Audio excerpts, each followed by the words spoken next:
Good morning from Sacred Space at Titania's Realm. It's a beautiful day, very, very sunny and nice. I haven't actually been outside though. I've been very busy writing mad Tanya musings and ramblings and decompressing my brain on Facebook, feeling quite mischievous and delightful. I read it out to you, but it's a lot, and those of you who like to stalk me on social media, it's a public post, so you can peruse it in your own time and out of your own curiosity or your own bored rich people's games, whichever it is. One can never tell in this fucking Barmicide that is my life. But anyway, I'm very amused after all my decompressing. It was written down, first things just tripping off my brain not long after waking up. And I woke up at 5:51 a.m. and had 2.4 events per hour, which is a lot worse than the last 2 days, but still pretty good comparative to a few weeks back. So the Tanya is healing in her mind, body and spirit, and being a tad mischievous and working out who and what is real in my life, and having a bit of fun with it while I'm processing. And how long is this processing going to go on for? I guess until I find myself in a loving, healthy, constructive, supportive, soul-nourishing, nurturing, loyal, faithful, happy relationship. Did I mention happy? Well, you can't be happy all the time in partnership with people. There's times they're going to grind your gears, but maybe we'll aim for serene and contented and peaceful and living in comfort and ease. It's a manifestation. It might never happen. I'm well aware of that, but it's the groove I'm stuck on and have been stuck on for 59 years trying to achieve that. And now it's just all becoming rather funny, actually, finding it all rather funny. So I thought I would continue on with, it's actually not all funny. Some of it's quite fucking tragic, but you've healed when you can laugh at the absurdities of your inabilities to be in a safe, loving, honouring partnership. But anyway, it is what it is. It comes down to fate and my own high intellect and emotional intelligence and integrity and ability to survive everything and anyone. I wish I didn't have to survive everything and anyone. I wish life were better for me, but it's a work in progress, people of Earth. It's very much a work in progress, and it may take several more lifetimes. It might take a moment. So yes, love is the law, love under will.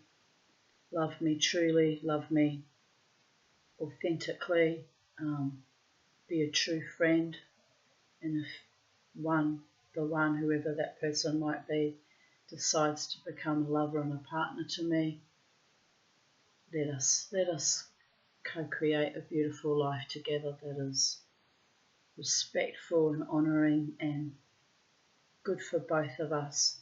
Otherwise, don't even sniff or breathe or even look at me. Just jog along, go be awesome somewhere else. Although in the space I'm in, since I'm kind of the interloper that was brought into that space, might be me that has to jog along and go be awesome somewhere else, because it's I don't want to be the cause of stress or distress to anyone that I love dearly. And so I'm struggling with that at the moment. There's lots of balls in the air, and they're not even my fucking balls, and I can keep them in the air forever, but when they land in my front pocket. Oh, that's a bad analogy, isn't it? Yeah. When I hit the pot black, that just ends the fucking game forever. It's gonna be a bit fucking sublime, and Mama T might even be recognised as the champion and the legend she is. But when the game is over, what comes after that? I don't know. Anyway, get out of my pocket if you don't genuinely wish to be there, is what I'm trying to say delicately. So let us continue. Let us continue with Aladdin and the Wonderful Lamp, and hopefully this is the last video because it's a very long story. That too is a journey I've been on for 4 days now. Is it 4 days? 3 days or 4 days? We're up to part 6. No, we got blipped off on one day very early in the piece, so maybe 3 days. I don't know. I'll have to look at it later. It's not important, people are there. Work with me, babies. So anyway, we were up to the point where I decided I was too tired to continue because my eyes were burning and I was on the brink of anarchy and chaos and going completely berserko, because that's what happens when I push myself too far, and it's not pretty to see. And all my beloveds know, don't push the Tanya too far, because her nervous system is very, very delicate after 59 and 2/3 of a year of fucking trauma. Can't say I've been traumatized lately. I'm just still dealing with decades of evil putrescent shit. And when the Tanya's about to blow, she gives you fair warning. Warning. I'm about to lose my shit completely. And the wise ones who know me well and love me know when to just nod politely and give me my psychic space. So thank you for the ones that love me enough and are wise enough to guard my mind, body and spirit and soul complex and pick me up and hold me precious after each recalibration. It's not a simple thing. It's quite difficult to deal with at times. It's why I'm alone and may remain alone till the day I die. And I'm okay with that. I'm grieving it. I'm grieving it because I'm holding a vision for some other kind of life, but whatever will be, will be.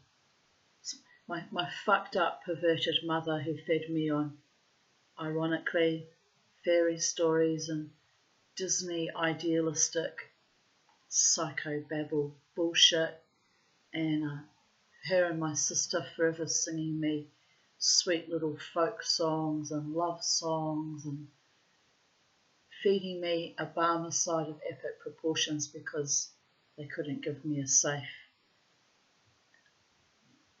protective, loving life, so they fed me on illusions. It's probably why to this day I'm living this illusory fucking half-life. Well, in homeopathy, half a life is still a life, but it's an ever diminishing return. And what does my beautiful friend Jared say? Half of nothing is nothing, and it's ultimately still nothing. Oh, I once threatened to lick his nose to prove that, homeopathy is real. Oh, the look on his face was like this. As if I would lick his nose or any other part of his anatomy. It's not that kind of a love, the love that Jared and I share. It's safe and at times fucking sarcastic, but kind of noble and true, and a true brother. So there you go. But every now and then we wind each other up. But if I ever do anything, any of a sexual innuendo, just for shits and giggles, oh, do I get pulled straight into line. But it's delightful. Sometimes why I do it, sometimes just to see what I can get away with. I don't have any sexual feelings to him, don't get me wrong, but it's just the sheer mischief of it. Oh, on the subject of sheer mischief, I was very high from adrenaline high. When I I still have to laugh about it. I probably shouldn't be sharing it with everyone on YouTube, but it's so funny, talking about sexual things that chip off the tongue and you don't even realise it. You're like, what? What did I just say? Anyway, it was kind of funny. I was really, really high. I'd been dancing for hours and I was in this, in my zombie zone where I'm like more alive than dead and fully activated and innovative, and I'm a bit fucking scary when I get like that. Anyway, I lighted the stairs of the Brooklyn Standard and my gorgeous friend and bartender Tyrone and the young handsome, I don't know his name, the young handsome security guard, they were standing together and they were just smiling at me as I lighted the stairs, because the minute the music stops, I revert to Crondon, and so I'm literally half drag myself up the stairs, whereas only a few, 30 seconds or so before I would have been what, full triumphant, glorious warrior goddess innovation. So they were kind of looking at me like this, kind of laughing at me as I hauled myself up the stairs. And then I said to Tyrone, he's a lovely young man. I said to him, I'll see you next week, Tyrone. He says, I'll have a bourbon and coke waiting for you. And tripped straight off my tongue because I'm cheeky like that. I said, that's good, love. Make sure it's ready and wet. We all looked at each other and I went like this. I said, I didn't mean that, how that came out, Sally, boys. And then I was looking at me. We were crying with laughter. I can't believe I said that. This is how I know I'm coming back into my full blazing sexuality, because I haven't seen that in many, many years. But it was like, it wasn't meant as a wish and a promise to my beautiful Tyrone and the young security guard, But how we laughed. We did laugh. I'm so sorry about that. I'm tired. I'm going home. Hang my head in shame. And off we went. But honestly, I come out with these things and then later on I get home and I go, what the fuck was that, Tanya? And I laugh and I'm sure they're still laughing about it too. Because they know I'm harmless really. I'm just a silly old lady that no one can handle because I'm so silly. And, they're lads, They're lads, they're nice lads. And they're very good to me and very protective of me. So they'll forgive me that little statement. But will I forgive myself? Probably not for a few more weeks until the veil of forgetfulness washes over me. But it's there as a reminder on YouTube. Whenever I renew my videos, I'll be like, fuck! I can't believe you said that! I can't believe you told YouTube about that. Oh, Tanya, you're too authentic. You're too real. And you're too gorgeous. I love you. I love you, my darling. This is how I talk to myself so I don't have a complete fucking breakdown. But anyway, you kind of have to laugh. So, I'm just trying to, I thought I was navigated to the page. We've lost it somehow. With all my giggling and mischief. But yes, I've done some intense spiritual recalibrating and writing today, and I'm tired. It takes a lot out of me. But it's a beautiful day, and love is the law, and I'm excited for my future. Along with my newly blossoming sexuality has come excitement for my future. Isn't that sweet? At nearly 60. It's also very strange and a bit absurdist. But, my psychiatrist, if he watches this video, will be saying, well, Tanya, 30 years of therapy was not wasted after all. You got there in the end. It took me forcing CPAP on you, but you got there in the end. But I don't know. I'm still not real comfortable about the CPAP thing, to be honest. I don't like being part nanobot. I really don't. But breathing is not really optional if I'm going to stay alive. It's compulsory and I'll have to get good at it.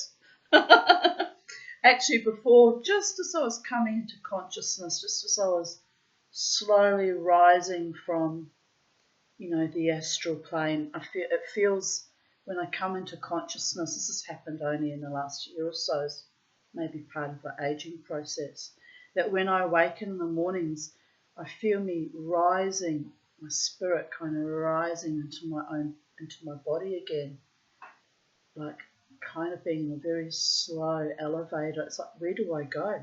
Where do you go to, my lovely? When you're alone in your bed, do you carry the thoughts that surround you? I want to look inside your head. Yes, I do. Yes, I do. And all my obsessive compulsive stalker suturer ones are all doing that, aren't they? Need to get a life, my beautiful men of planet Earth. Got wives and girlfriends and families to attend to. I'm all right, with or without you. I survive, babies. But anyway, beautiful men of planet Earth, at the same time as I'm pushing you away and pulling you in, because actually, to be fair, I'm a woman and who doesn't love all that wonderful attention and sweetness and mischief and delight. But anyway, where was I? Oh yes, I rise back into my own body. It's sort of a few seconds, sometimes 10, 15 seconds before I come to full consciousness. And as I was rising, sort of coming to full wakefulness, it's a very strange, is anyone else experiencing that, or is it just me? By the gods. Anyway, as I was arising, ready for the shining of my beingness on this glorious day, I was conscious that I was breathing into my CPAP mask, like really heavy, like actually kind of gasping for air, like kind of panting, going. And this was going on for quite a few breaths, and then I woke up and I was like still going. And I was like, fuck, this is how it feels after you come back from a near drowning. Ask me how I know. And I'm like, dear goddess, have I suffocated in my sleep, even with CPAP? But clearly I didn't, because I had quite a good night, 2.4 events per hour, which I slept for 6 hours, so I only stopped breathing 12 times. So it's not so bad. I mean, without CPAP, I used to stop breathing 11 times an hour, which they considered bad, but I still didn't think it was all that bad. I mean, I survived like that for over 21 years. So this is what I mean. The Mama T, the Tanya, she can survive anything, even her own lack of adequate breathing, the lack of true and noble and good, kind, enduring love, the lack of money, although that's getting a little bit tenuous at times. Let's be real here. She can survive the lack of societal equanimity and stability. Been doing that for 30 fucking years too.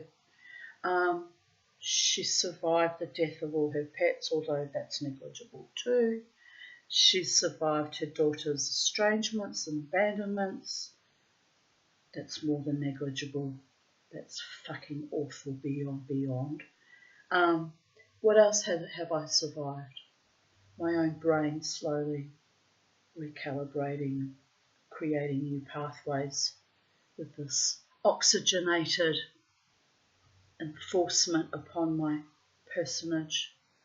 And who knows what I might yet become. More than just a survivor and a thriver, but a co-creator with someone wonderful. I've left Charlie in her cage. She didn't want to come. She threw a tantrum.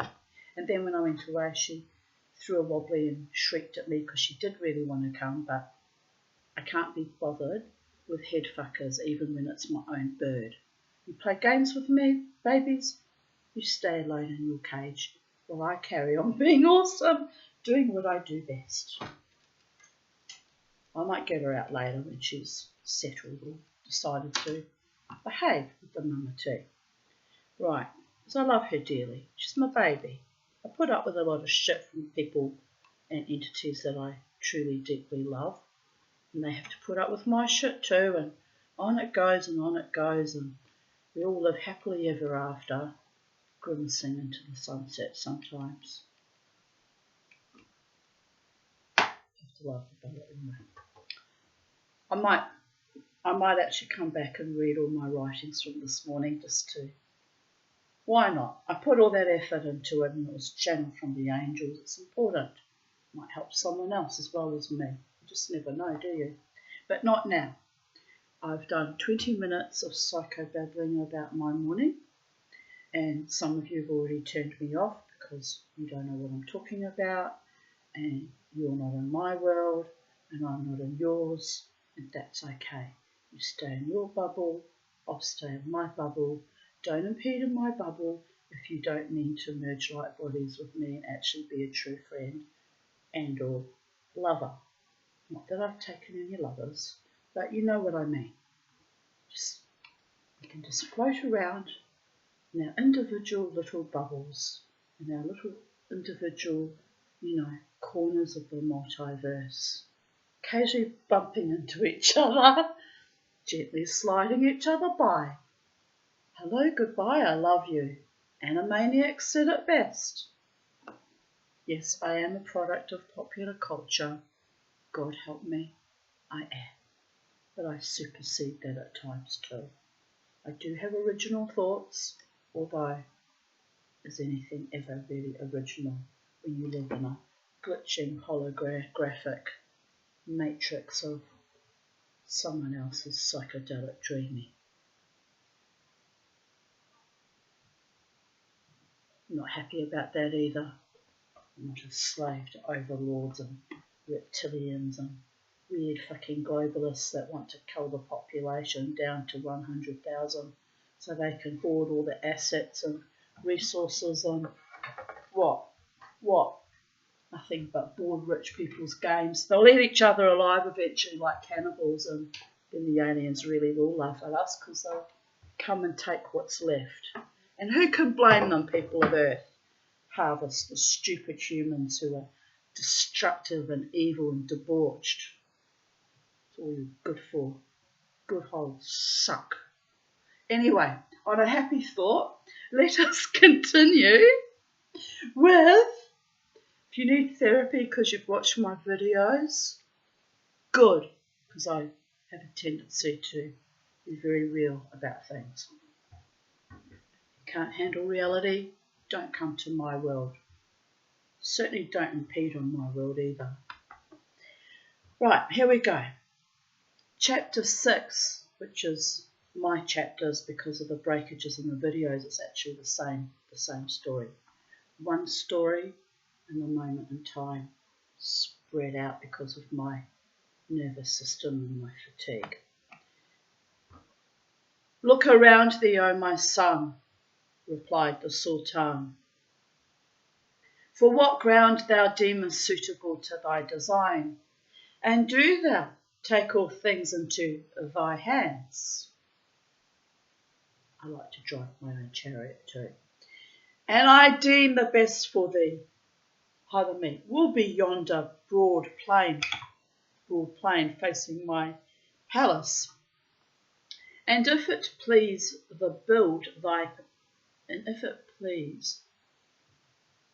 I think that should be then build thy pavilion thereupon.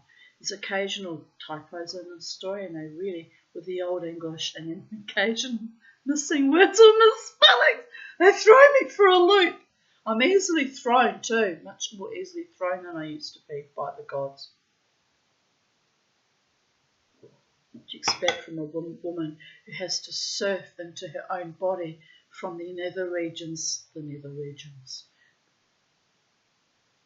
That came out wrong again. From the other worlds and reintegrate in this body each fucking morning, gasping for breath even with CPAP. What was that about actually? What's that about, people of Earth? It's getting odd. But I know I'm still in some kind of metamorphosing stage. I thought I'd finished it, but apparently they're kicking me through another one. Dear Goddess, where do you go to, my lovely, when you're alone in your bed? Do you carry the thoughts that surround you? I want to look inside your head. Yes, I do. Yes, I do. I'll have to add that tune to the bottom of this video. 2 children covered in rags on the back streets of Naples. And then she dies. She studies at the Sorbonne. She's got all these pretty, pretty boys she calls friends, and actually none of them are really her friends. And I think the subtext is she dies alone in suicide after all her achievements and struggling to cast off her poverty and her trauma and her horror from her childhood. And you know what? I'm in great danger of that happening to me too. That's why my friends freak out occasionally when I throw my whimsical little Viking berserker tantrums, because they know I can choose life, but I can choose death in a nanosecond just as easily. But you have to trust me, my beloved one, the one who loves me so much but is not able to be my partner because of the situation. You have to trust me. I've told you before, and I'll tell you again, I have chosen life even against my own will.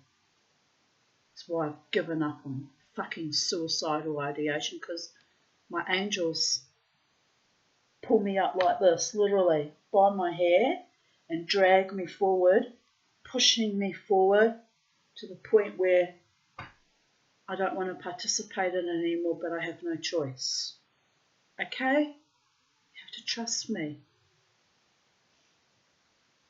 I will never harm you, except for writing my mad scramblings, which are my laying it out bare how it really is for me personally, mentally, emotionally, physically, spiritually. And I will never harm anyone close to you either.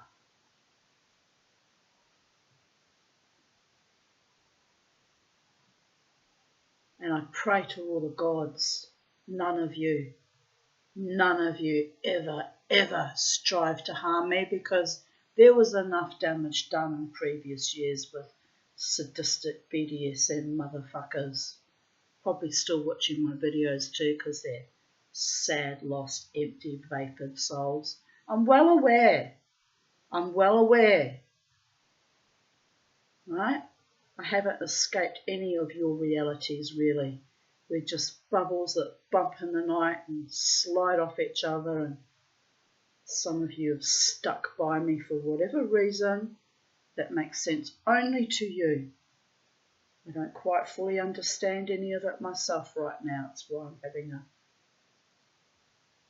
trauma processing and a recalibration. Who's real? Who's mine? Who's going to stay for the long haul? Have I got a long haul? Don't know. Have you? Don't know. None of us know. So hold the real love precious and honour it. And please, for the love of all the gods, don't taint the Tanya and desecrate the one thing she has left in her entire life, body, mind, spirit and soul. And I know it's terrifying. It used to utterly terrify my own mother, because she was a hateful, bloodless, evil fucking cur. It terrified all my previous lovers too, because they were weak and inept, evil men. By the gods.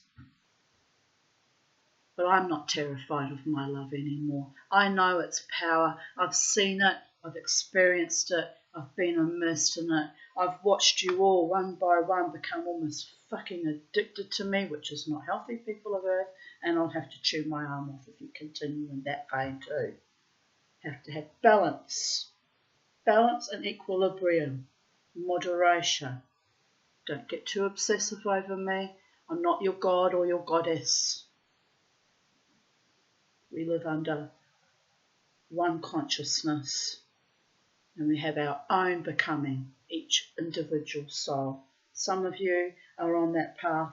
Some of you are still catching your breath after the last fucking calamity. So I can only extend a hand and show you what is possible, because I too am searching for my equilibrium and my true loving one. Well, I'm not searching per se. I'm just getting on with my life as best as I can. Telling young men to keep my burden wet and burdens. Yeah, that too. Keep my bourbon wet and ready. Oh well, he took delight. He's a sweet boy. He really took delight in that lovely one. But anyway, sometimes things come out of my mouth and they are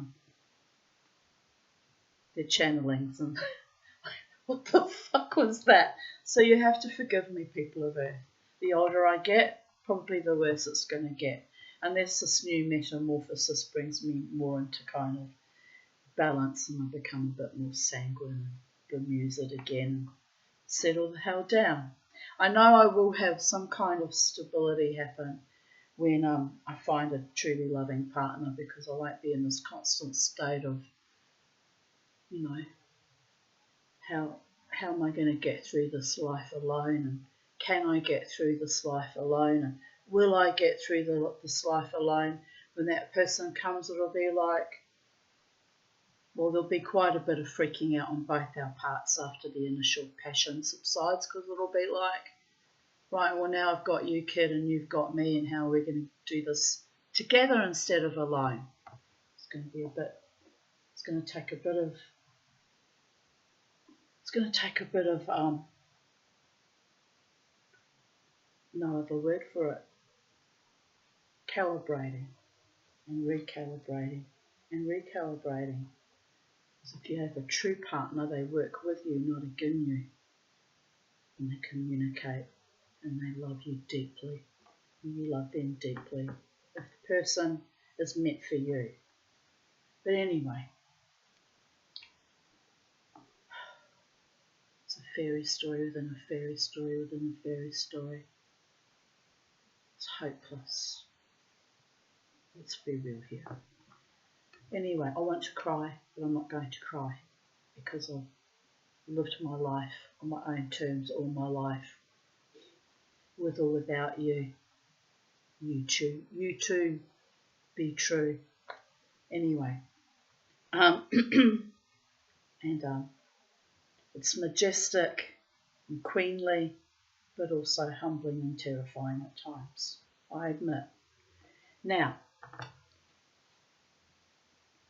he wants Aladdin to build a palace on land facing his palace, which is a bit controlling. It sounds like something my mother would do. I'm going to buy you a house. She did do that, the fucking liar. I'm going to buy you a house so you'll inherit it when I die and you'll have stability. And then it was all a lie, and she tore it all away from me and gave it to strangers I never even met, fought me like wild animals, like fucking salivating hyenas for my rightful inheritance. And ultimately, those bitches only enriched our lawyers. They're stuck with the white elephant at Wellington Point. So you know what? The gods, karma, really is a bitch. But I won't laugh too hard, because I'm stuck in housing commission till the day I die, because my trauma means I'm never going to really make it. Let's be real here. Well, that's one reality. That's one bubble you could take a pin to and just pop in.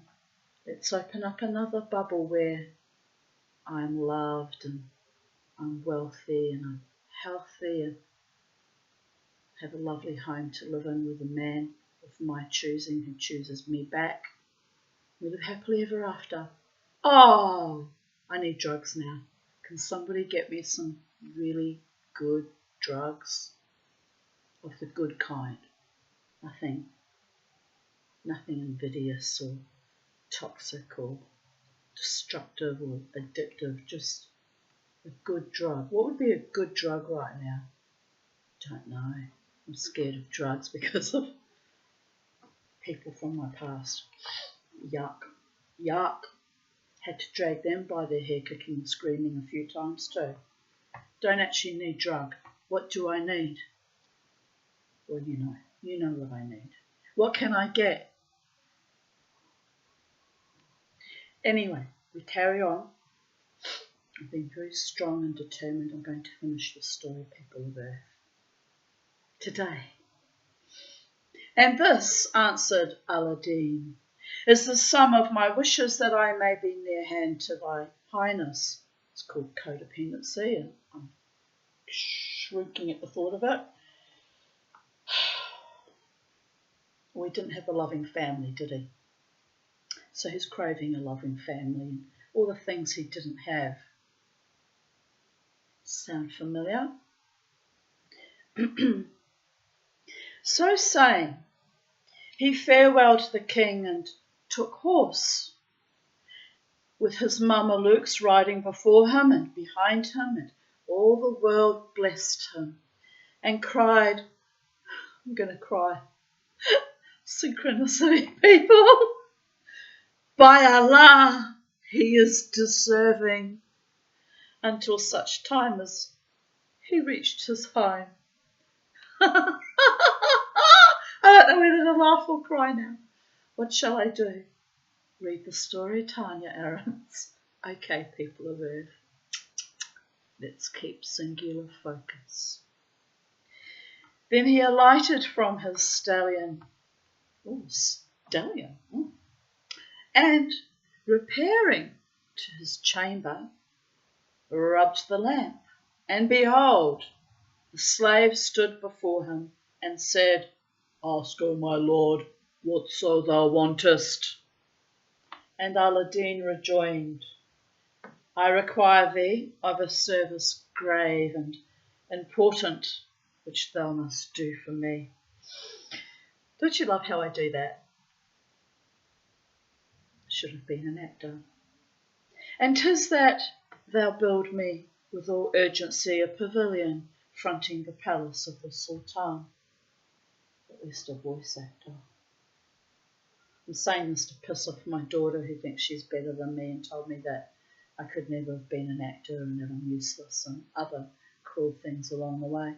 And then her final trick was to deny me going to her last season and her last play. Chose other mothers over me. So be it. Sometimes in life, you just got to let people be who they are and wave goodbye.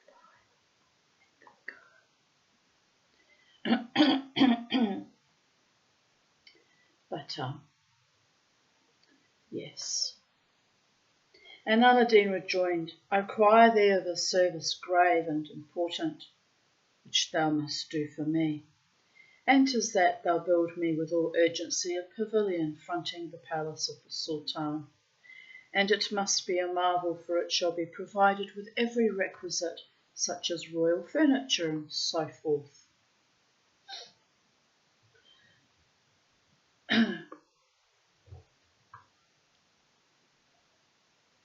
Just have to check something, my darlings.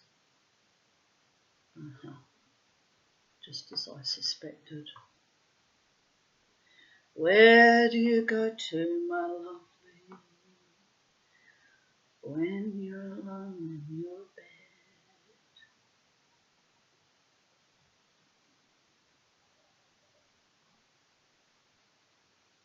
The slave replied, To hear is to obey.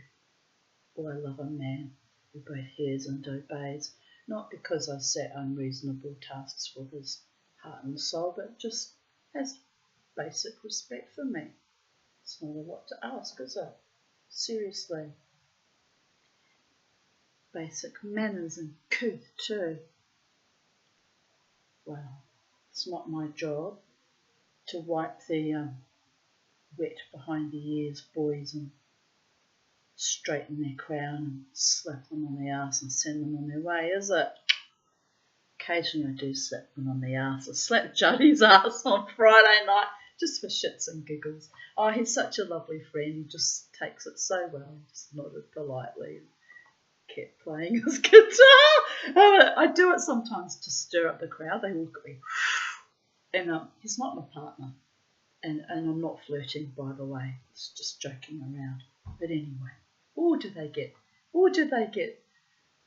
get titillated by that? But he knows I'm just stirring everyone up. He knows I'm not.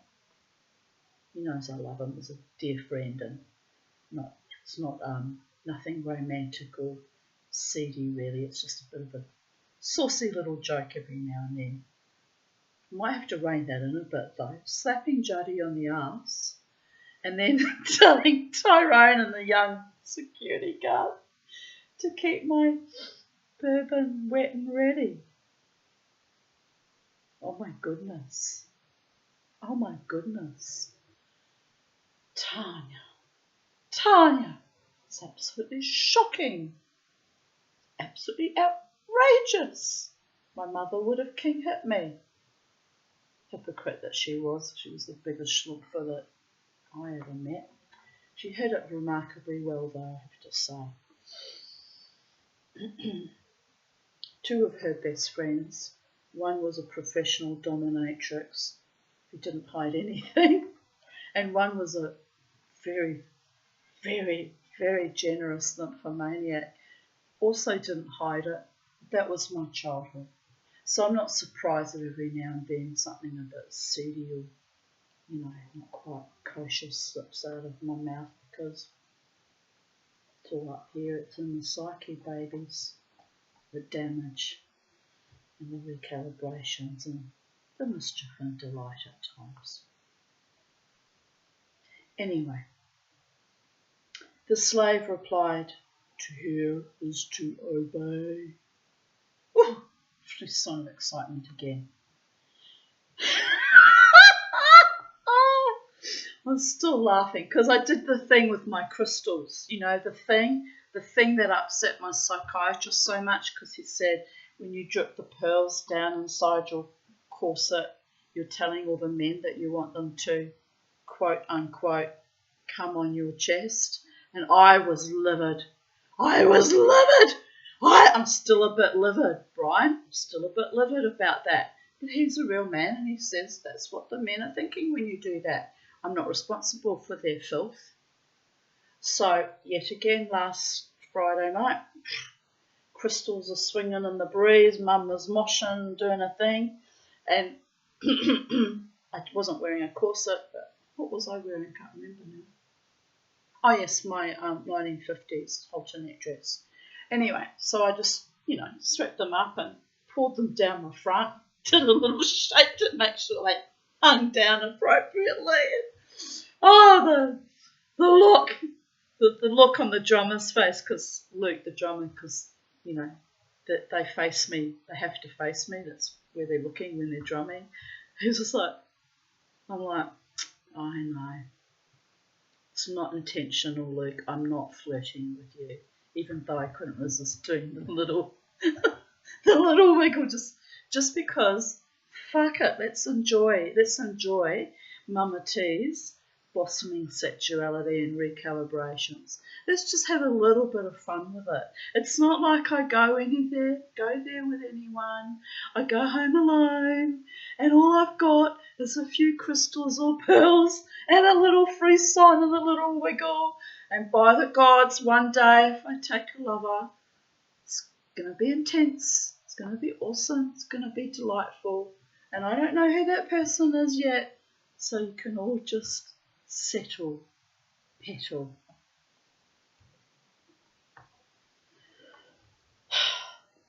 Anyway, the slave, he vanished, they mean disappeared. And before, as men tend to do, especially it says, and before the next dawn break. They usually disappear at dawn too, because they can't handle the Tanya. Oh God, I need a real man that can actually enjoy my company for the rest of our lives together. Is there even a human man on this planet that exists like that? Don't know. Returned to Aladdin and said, "O my lord, the pavilion is finished to the fullest of thy fancy." Imagine being able to build that in one day. It's amazing, isn't it? I need a genie. Be careful what you ask for. Might actually get one. You might expect sexual favours for the rest of our lives together. But if he's turning up all the goodies and providing and being a good genie to me, then I might not mind. Shh! Don't listen to the Tanya. She's off in psychedelic dreamers' world. Even her dreaming. Don't take anything I say too seriously. Genie, fairy, angels. Getting scared of my own freaking wits now. I'm scaring myself, people of Earth. It's all coming to pass though, isn't it? All potentiates. And I know it. That's why I'm happy and delighted and I'm silly as a whale, but I'm also terrified. Big changes are coming this year. Big changes.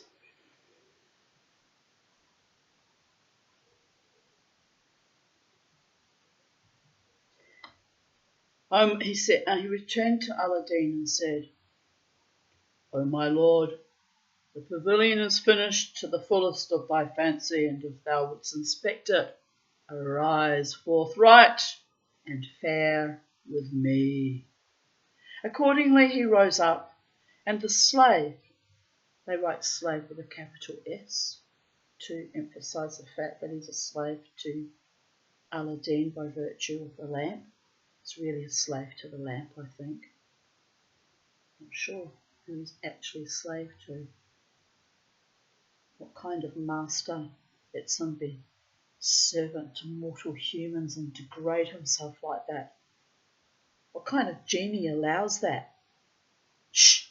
Don't ask the genie that. They'll have a breakdown and they won't like it. They won't be able to answer it and they'll spin on a dime and I'll need a therapist and the therapist won't be able to answer it either, and round and round and round we'll go. It's only smoke and ashes, baby. Come on my chest, indeed. Motherfuckers. Anyway, where was I? I love him, don't get me wrong. I love my doctor, he's a wonderful man. But that did upset me quite a bit, to be honest. If he watches my videos, now he knows. I preserve that relationship as a sacred trust too. Very much well preserved by the gods. All my relationships I nourish and preserve. Sometimes they're like, I won't say it. I was going to say they're like dried fruits, but I won't say that. That's not fair. We're all getting old together on this self-immolating planet. That's all I have to say about that. It's hard to stay sane in the membrane sometimes, but we're doing a remarkably good job of it. Trust me on that one. Mama T's determined. Keep us all together, whole, in our own sacred body, minds and spirits, and our own sacred trust. Even though we poke each other and play with each other a little bit every now and then, by the gods. You know the old saying, don't fuck with the Tanya. She works it out in the end. Might take me a few weeks, but I'll come to full calibration and gnosis, and that's when it'll get dangerous if I realise I'm being played for a fucking gimp ever again by anyone. I don't care who you are. Man, woman, child, God, angel, demon or fae. Don't start with me, because you won't be able to finish it, because I have angels on my team. Ask my psychiatrist, he'll tell you that I'm not actually mad, and he's seen quite astonishing things happen to and for me in my life when I was in extreme danger. Okay? So I'm not lying about that. Take it very seriously, actually. It's awe-inspiring, humbling, did I mention, terrifying at times. So, arriba, arriba, underlay, underlay. Don't know why I had the inspiration to throw that in just then, but channeling from my angels. Apparently they're Mexican these days, who knew? What was it, 2 months ago? They were Italian or Sicilian. It's getting a bit weird, people of Earth. But one consciousness, one love, under one universe in this universe anyway. I personally do believe there are multiverses, but somebody might argue with me about that. But in this universe, we're all connected, whether we bloody well like it or not. So, here we go. I won't upset the genie because they're ultra-dimensional and interdimensional, and if anyone was going to fuck with the Tanya, it would be them and they'd win. I just don't want that amount of stress, you understand. And we're going to play nicely and nod politely and back our ways to the wall right now. But if I come out fighting, everybody look busy. Right, getting hot, getting hot.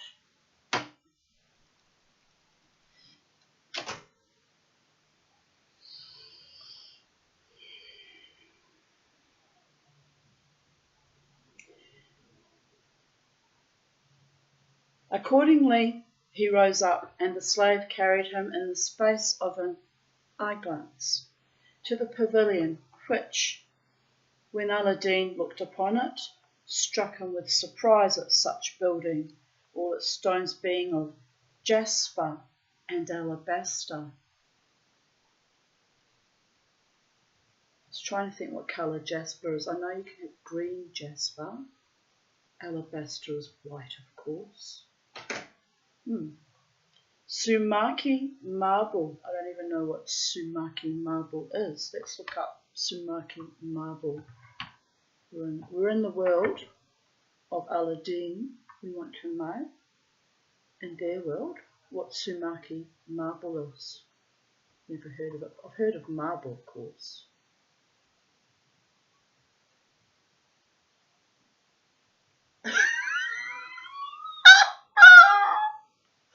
A grown man, very, very tall and lanky, riding around on a little scooter.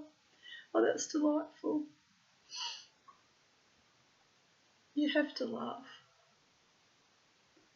Some people never grow up, they just grow old. But it's kind of delightful. Right, oh, that says Sumati, but this is Sumaki. Samaki fishing gear? No. Well, anyway, they've crossed it out. Anyway, it's just some kind of marble. Very patchy looking, actually. Sumaki marble price. So you must be able to buy it. It doesn't have it as a brand name there, though. Well, anyway, I'm confused now. Didn't learn anything really from that, except to confirm that it is indeed marble, but I mean, duh. And mosaic work. I do love mosaics. Beautiful, beautiful mosaics. Had a go at making mosaics. 2021. I'm not very good at it. It's another thing I need to improve upon, actually. But it's so much work that I thought, I'm sure I want to improve upon it. Anyway.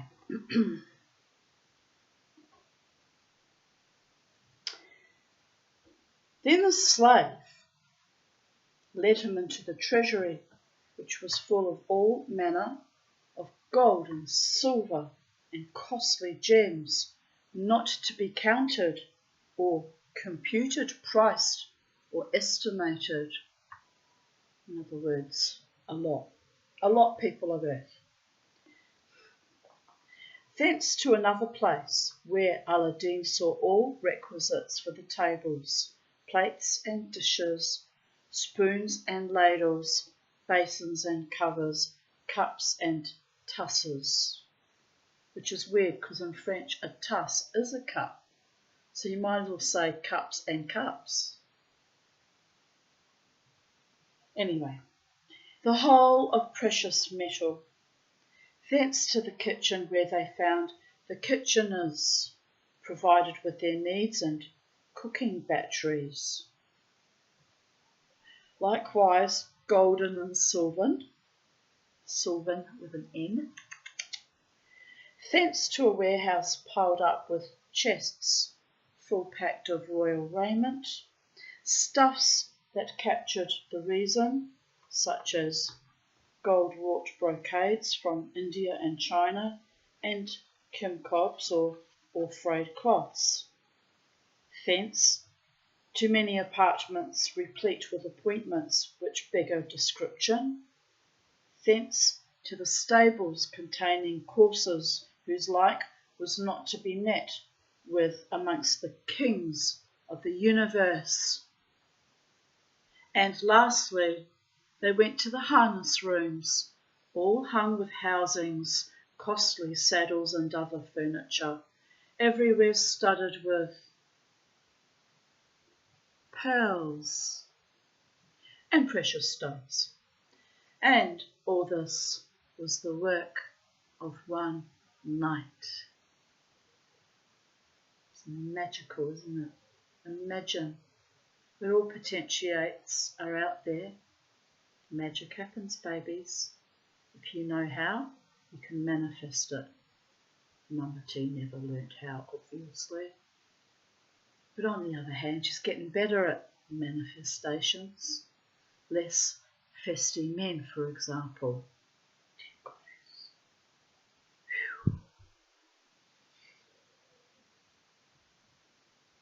Aladdin was wonderstruck and astounded by that magnificent display of wealth which not even the mightiest monarch on earth could produce, and more so to see his pavilion fully provided with eunuchs and handmaids whose beauty would seduce a saint.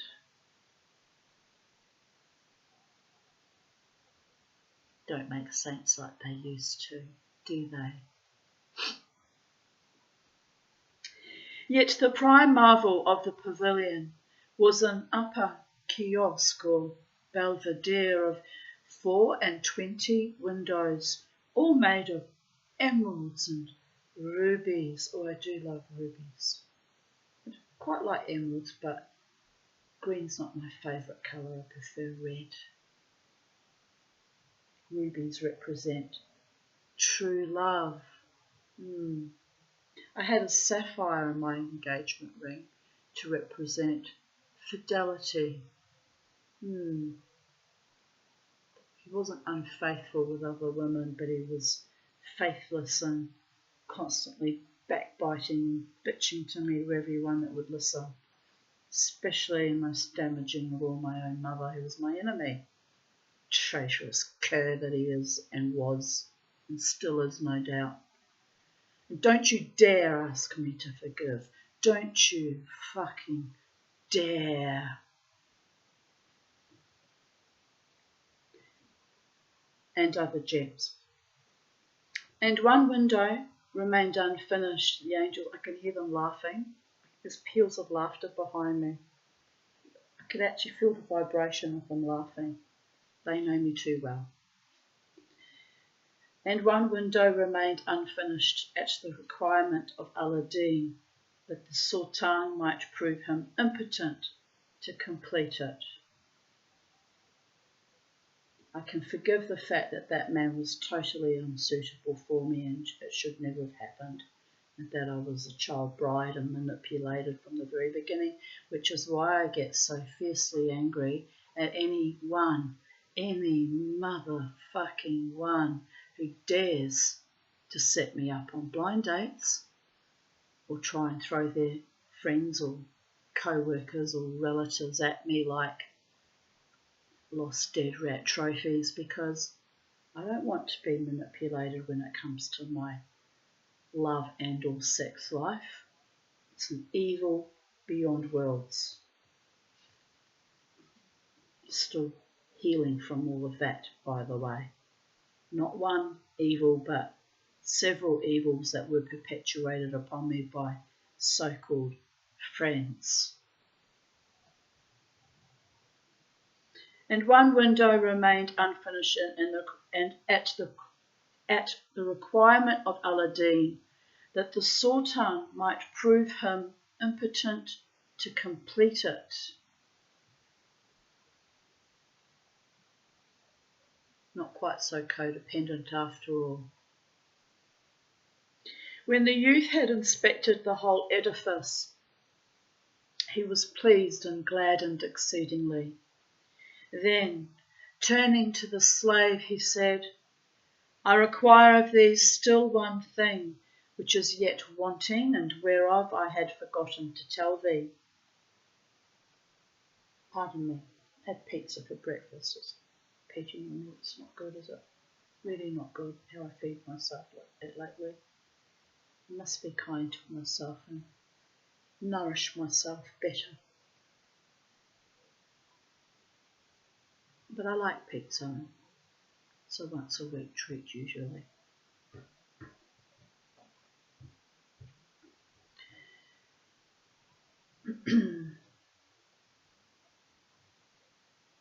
Ask, O my lord, thy want, quoth the servitor, and quoth the other. Demand of thee a carpet of the primest brocade, all gold enwrought, which, when unrolled and outstretched, shall extend hence to the Sultan's palace, in order that the Lady Badar al-Badur may, when coming hither, pace upon it and not tread common earth. Sweet.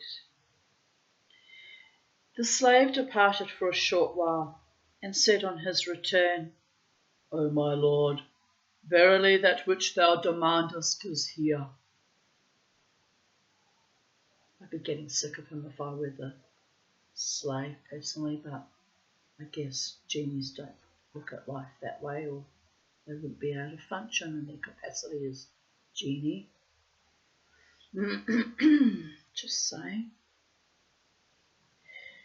Then he took down and showed him a carpet which wielded the widths, and it extended from palace to pavilion.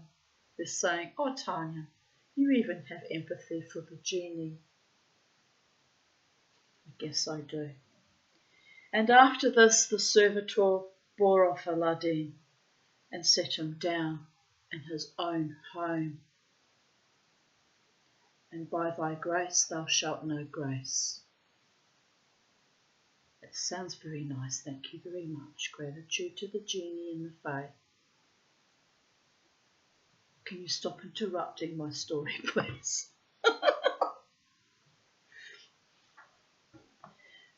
So Aladdin was borne off to his own home. The slave. I know, it's getting weird, people of Earth. It's getting very weird. It's been weird since the Pearl incident, just saying. Haven't been right since. Tipped me a bit over the edge, actually. For tipping my pearls, I got tipped over the edge, and it was a harmless gesture, and it's still a harmless gesture, and I'm not responsible for how men interpret things or their lust, including my gay friends and or, professionals, just saying. Skirting around the realities as we do every day. I mean no offence, but that was offensive to me as a woman. I see him in 3 days' time.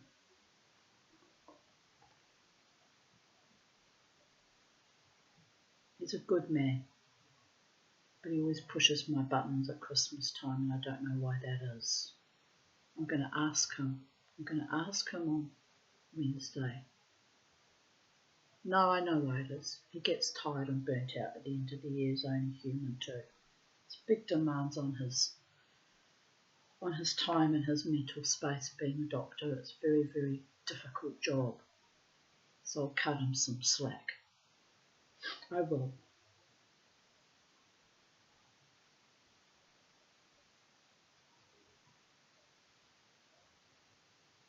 We're on this journey through life together. I've been in therapy with him for 14 years.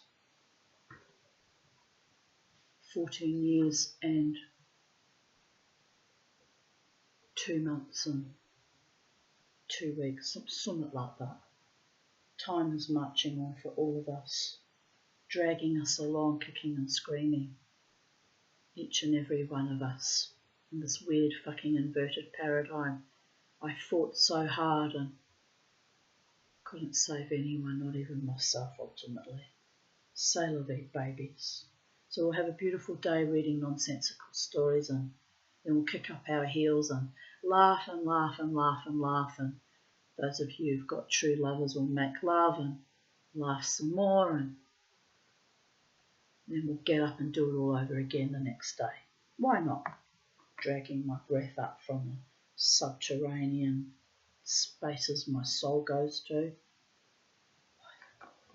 I don't even know what I dreamt last night.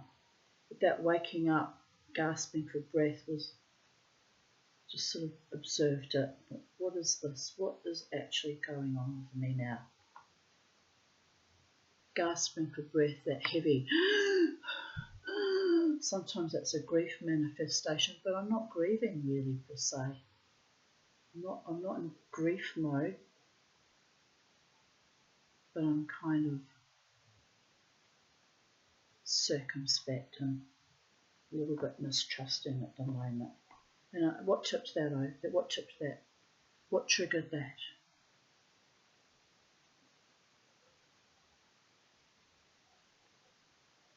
Not sure. I am sure. Well, I've got some ideas, but I can't share them on YouTube because I don't want to hurt people's feelings. But I've been at times a little bit overly protected. That's all I want to say about that. And I think that kind of niggled me a bit too. You see, it's so important to have my freedom and my body autonomy and my own authority and my own free will, and need to jive turkey in my hide till the day I die. It's an art form. It's an art form. It's spiritual walk and spiritual work too. Anyway, those beloved ones who love me, those true friends, they know that's who I am. So I'm not even revealing anything they don't actually know.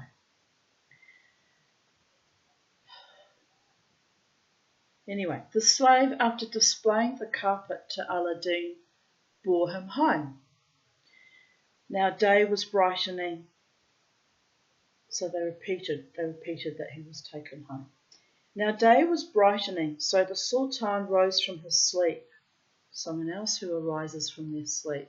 But I think they mean got up out of bed, not just floating up from the subterranean depths of their own consciousness. And which is basically the same thing really. And throwing open the casement, looked out and espied opposite his palace a palatial pavilion ready edified. Thereupon he fell to rubbing his eyes, and opening them their widest, and considering the scene, he soon was certified that the new edifice was mighty fine, and grand enough to bewilder the wits. It'd be amazing to see. It'd be amazing to see people there that like going to Versailles and in France, seeing other opulent palatial residences throughout the planet. But they're material things, aren't they? What is their true worth? Ultimately, can't take it with you. But it's still beautiful when you get to see it with your own eyes and admire it, even touch it. Intrinsic value.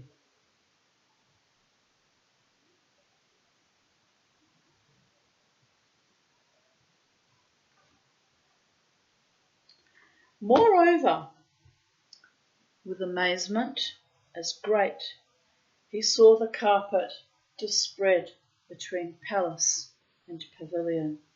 Like their lord also, the royal doorkeepers and the household, one and all, were dazed and amazed at the spectacle.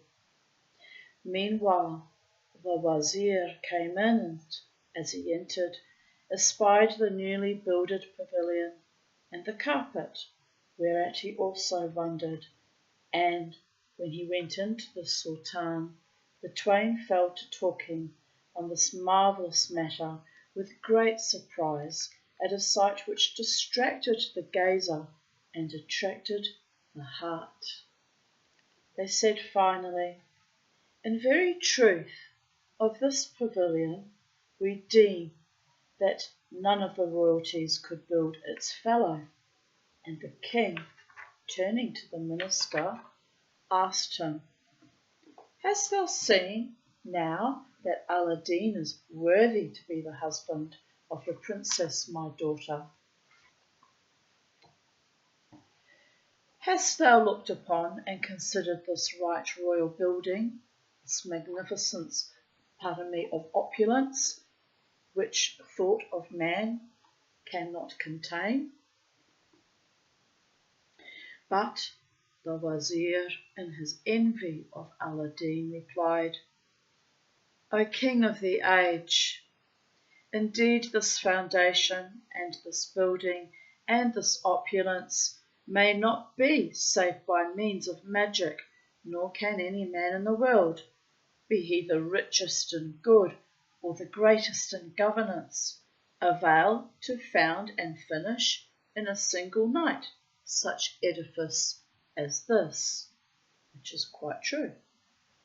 The Sultan rejoined, "I am surprised to see in thee how thou dost continually harp on evil opinion of Aladdin, but I hold that 'tis caused by thine envy and jealousy," which is also true. "Thou wast present when I gave him the ground at his own prayer for a place whereon he might build a pavilion wherein to lodge my daughter, and I myself favoured him with a site for the same, and that too before thy very face. But, however that be, shall one who could send me as dower for the princess such store of such stones whereof the kings never obtained even a few, shall he, I say, be unable to edify an edifice like this?" When the Wazir heard the Sultan's words, he knew that his lord loved Aladdin exceedingly, so his envy and malice increased. Oh, I hate people like that. I've known many like that in my walk on planet Earth. Foul, putrescent, corrupt, dirty, stinking even. They were and no doubt still are.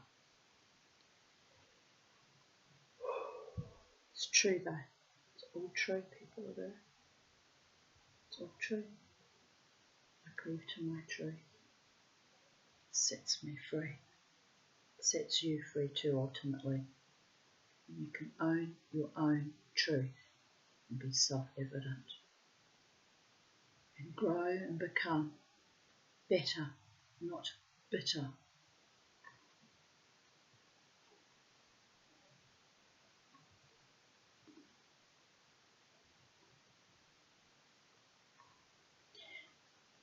So his envy and malice increased, only as he could do nothing against the youth. He sat silent and impotent to return a reply. But Aladdin, seeing that it was broad day, and the appointed time had come for his repairing to the palace where his wedding was being celebrated, and the emirs and wazirs and grandees were gathered together about the sultan to be present at the ceremony, arose and rubbed the lamp, and when its slave appeared and said, "O my lord, ask whatso thou wantest, for I stand before thee and at thy service," said he, "I mean forthright to seek the palace, this day being my wedding festival, and I want thee to supply me with 10,000 dinars."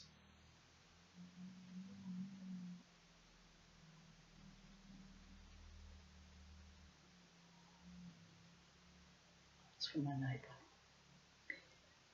The slave vanished for an eye twinkling, and returned bringing the monies. When Aladdin took horse with his Mamelukes Avan and Arir, front and behind, and passed on his way, scattering as he went gold pieces upon the lieges, until all were fondly affected towards him, and his dignity was enhanced. Wouldn't trust in that, people of Earth. When your governments throw money at you, as they frequently do, when they're about to immolate you, they don't have your dignity or your well-being at hand. But thanks for the government bonuses, you bastards. It's like being sold out for 40 coins of silver, isn't it? There is a history, darlings. A history. Anyway.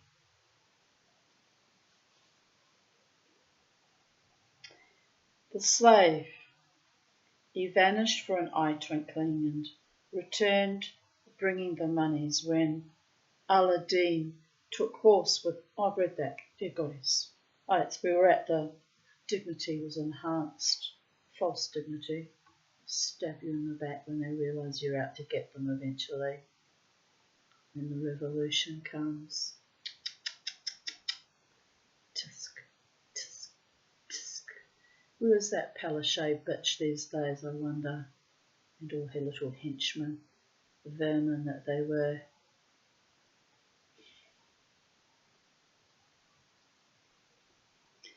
And when he drew near the palace, and the emirs and agas and army officers who were standing to await him noted his approach, they hastened straightway to the king and gave him the tidings thereof, whereupon the sultan rose and met his son-in-law, and after embracing and kissing him, led him, still holding his hand, into his own apartment, where he sat down and seated him by his right side. Sold you out for a donut and a football ticket.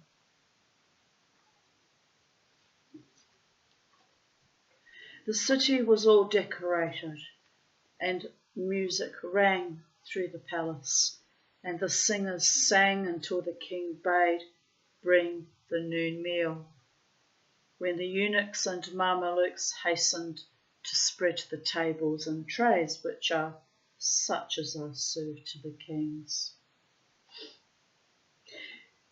Then the sultan and Aladdin and the lords of the land and the grandees of the realm took their seats and ate and drank until they were satisfied. Would you like cum on your chest with that? Just saying. And you have to laugh. This is what we're left with. This is what we're left with. The breakdown of human civilization as we know it.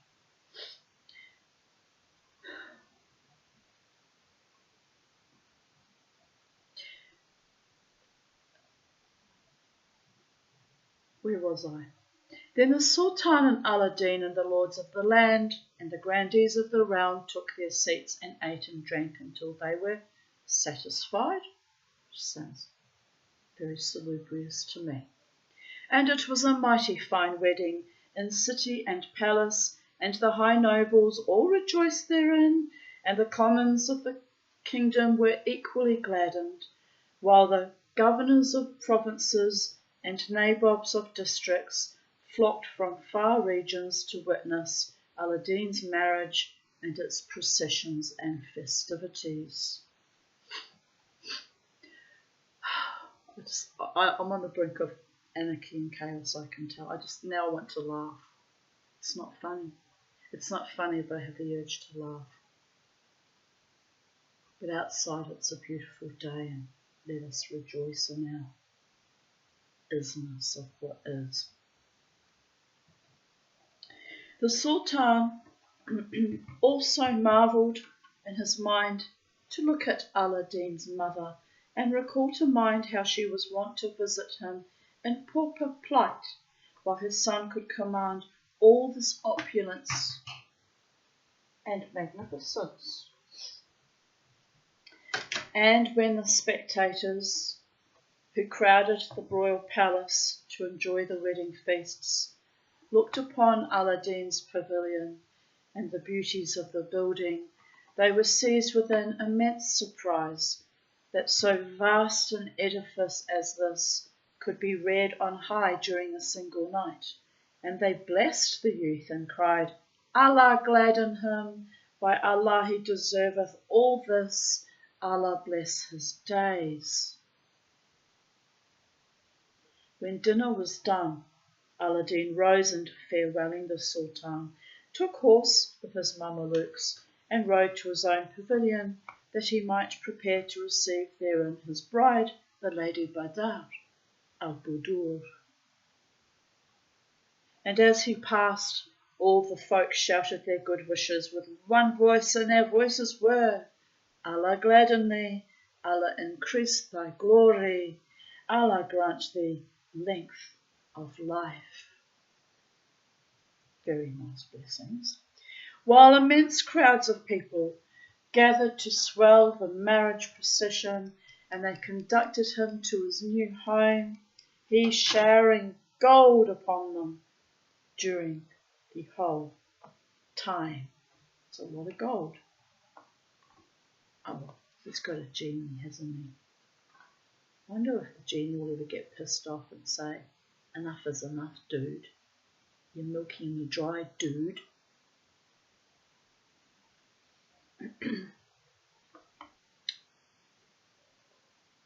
It's an infinite resource. Apparently, one of the moons around Jupiter, I think it is, rains diamonds. If you're a genie, it's nothing to just manifest there and bring it all back. It's only us stupid earthlings that some of us struggle to manifest. But what would diamonds be worth if it came down as rain here? Nothing. It's all relative, people. It's all relative. Rich man, poor man, tinker, tailor, spy.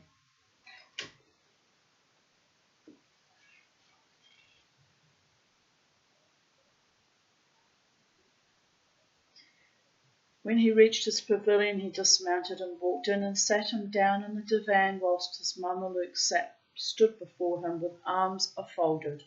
Also, after a short delay, they brought him sherbets. And when these were drunk, he ordered his white slaves and handmaids and eunuchs and all who were in the pavilion to make ready for meeting the Lady Badr al-Budur.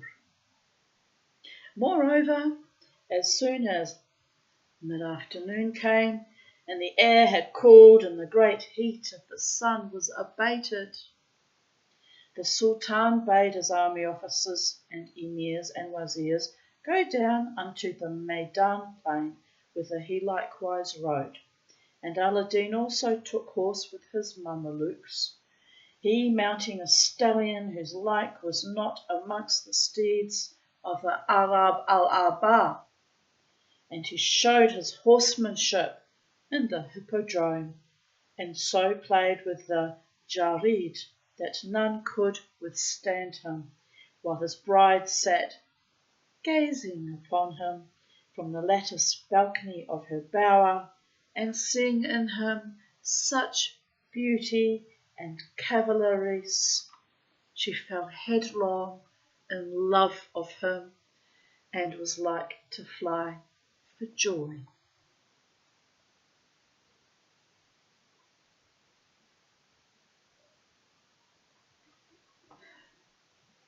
And after, I kind of have to laugh.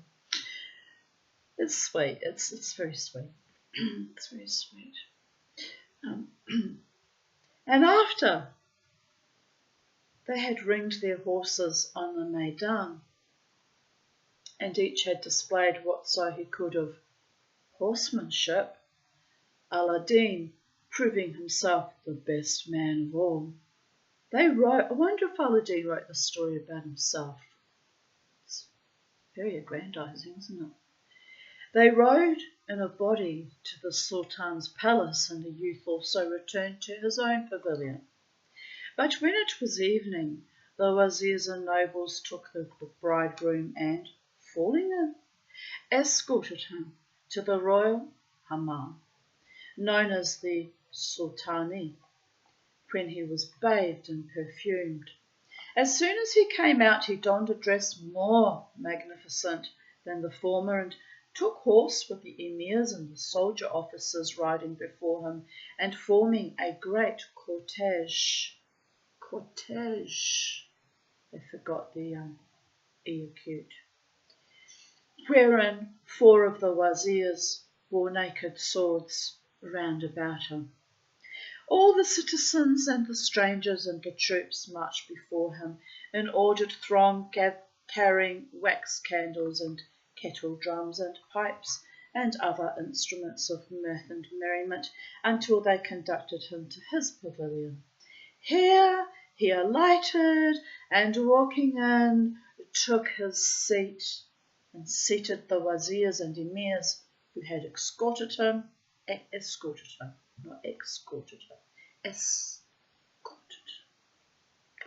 and the Mamelukes brought sherbets and sugared drinks, if that could do with one right now, which they also passed to the people who had followed in his train. It was a world of folk whose tale might not be told.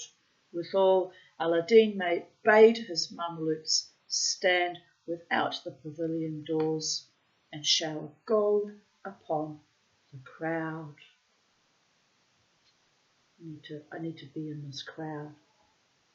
I need to start stalking Aladdin and follow him around on his festivity days. Nah, I don't need a man for his gold. I need a man for his true loving heart and his nobility and fierce, loyal, passionate love for me that is enduring and healthy and constructive and kind and honouring. Oh. Even the house creaked at the thought of that. When the Sultan returned from the Maidan plain to his palace, he ordered the household, men as well as women, straightway to form a cavalcade for his daughter with all ceremony, and bear her to her bridegroom's pavilion. So the nobles and soldier officers who had followed and escorted the bridegroom at once mounted, and the handmaids and eunuchs went forth with wax candles. And did I read this already? And made a mighty fine procession for the lady Badar al-Badur. And they paced on, preceding her till they entered the pavilion of Aladdin, whose mother walked beside the bride. In front of the princess, who also fared the wives of the wazirs and emirs, grandees and notables, and in attendance on her were the 48 slave girls presented to her aforetime by her bridegroom, each hending in hand a huge cierge scented with camphor and ambergris, there's that whale vomit again, and set in a candlestick of gem-studded gold. I'm going to have to find out one day what ambergris actually smells like.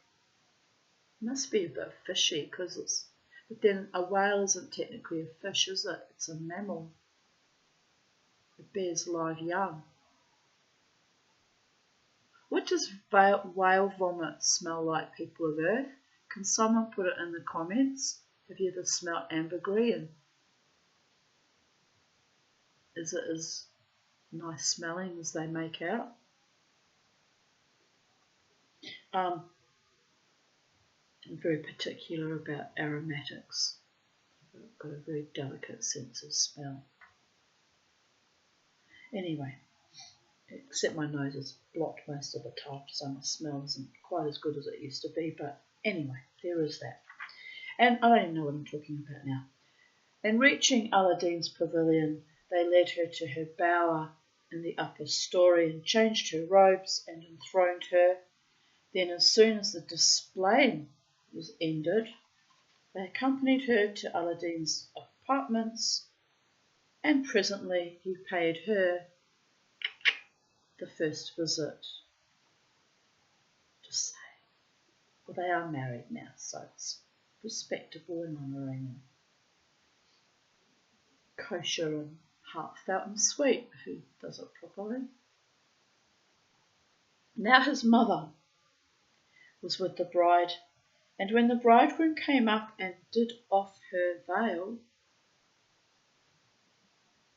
took off her veil, they mean, the ancient dame fell to considering the beauty of the princess and her loveliness, and she looked around at the pavilion, which was all litten up by gold and gems, besides the manifold candelabra of precious metals encrusted with emeralds and jacinths. So she said in her mind, once upon a time, I thought the Sultan's palace mighty fine, but this pavilion is a thing apart, nor do I deem that any of the greatest kings of Chosroes attained in his day to aught like thereof. Also am I certified that all the world could not build anything evening it. Nor less did the lady Badr al-Budur fall to gazing at the pavilion and marvelling for its magnificence.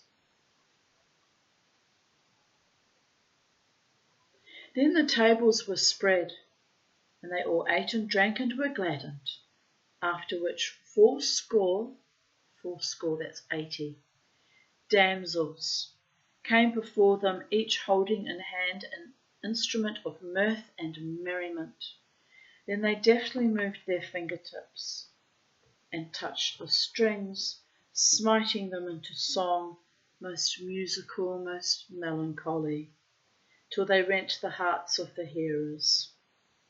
Hereat the princess increased in marvel, and quoth she to herself, in all my life ne'er heard I songs like these, till she forsook food, the better to listen.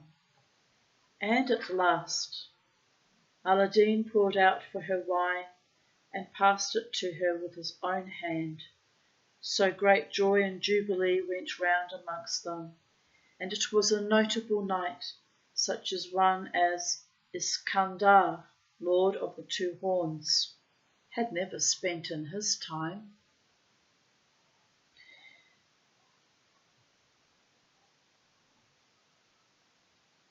Shall we find out who Iskandar really is? I suspect they mean Satan, but I could be wrong. Just curious, people of Earth. Curious.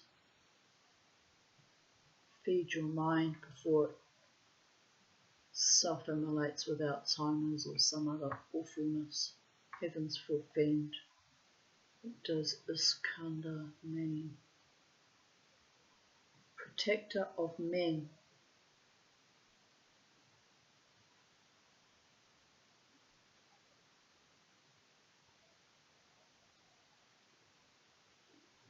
Arabic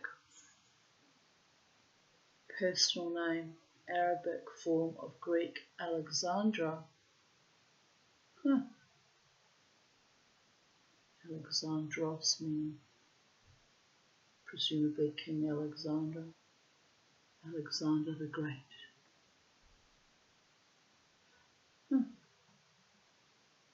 Wow.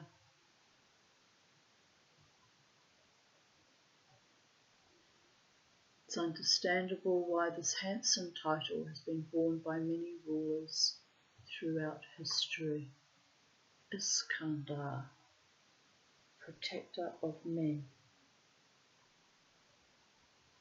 Not at all what I thought it was. Okay, we can carry on now. When they had finished eating and drinking, and the tables were removed from before them, Aladdin arose and went in to his bride. As soon as morning morrowed, he left his bed, and the treasurer brought him a costly suit and a mighty fine of the most sumptuous robes worn by the kings. Then, after drinking coffee devoured with ambergris, he ordered the horses be saddled, and, mounting with his Mamelukes before and behind him, rode to the Sultan's palace, and on his entering its court, the eunuchs went in and reported his coming to their lord. Someone's tapping my energy right now. I wish they would stop that. It's very rude, invasive behaviour. I'll have to put up shields and wards if you carry on with that. Tap, tap, tap, tap, tap, demanding my attention. No, I'm reading fairy stories. You want to communicate with me? You speak to me mano a mano, face to face, in person, open and honest, with clear, respectful, courteous communication and conversation.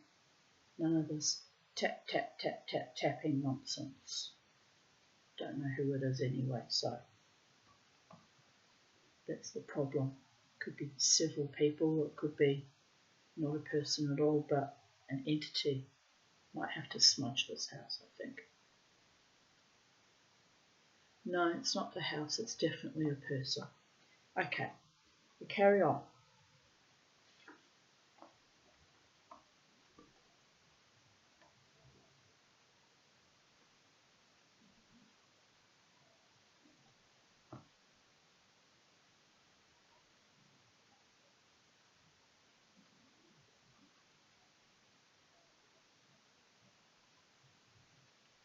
I'll read that again. Then after drinking coffee devoured with ambergris, he ordered the horses be saddled, and mounting with his Mamelukes before and behind him, rode to the Sultan's palace, and on his entering its court, the eunuchs went in and reported his coming to their lord. When the Sultan heard of Aladdin's approach, he rose up forthright to receive him, and embraced and kissed him as though he were his own son. Real affection and sweetness. Then, seating him on his right, he blessed and prayed for him, as did the wazirs and emirs, the lords of the land and the grandees of the realm.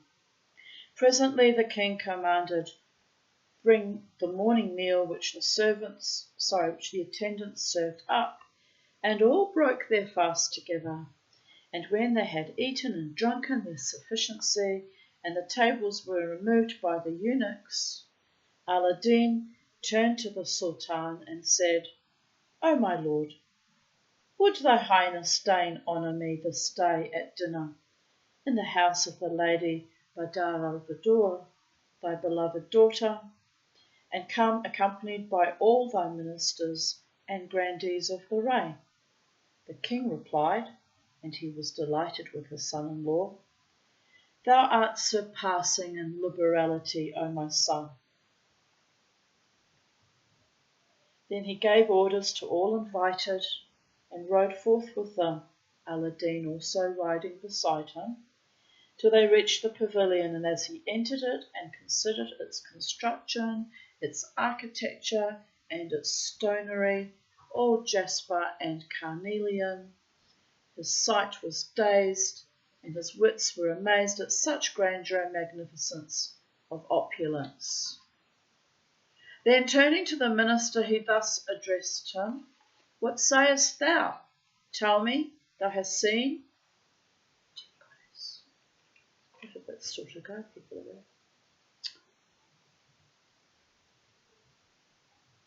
Tell me, hast thou seen in all thy time aught like this amongst the mightiest of earth's monarchs, for the abundance of gold and gems we are now beholding?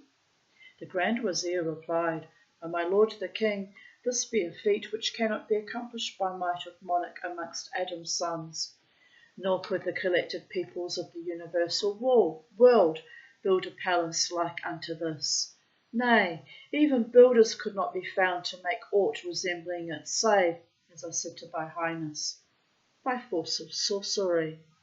These words certified the king that his minister spake not except in envy and jealousy of Aladdin, and would establish in the royal mind that all the splendour was not made of man but by means of magic, and with the aid of the black art. So quoth he to him, Suffice thee so much, O Wazir. Thou hast none other word to speak, and when I know what cause urgeth thee, and well I know what cause urgeth thee to say, this say.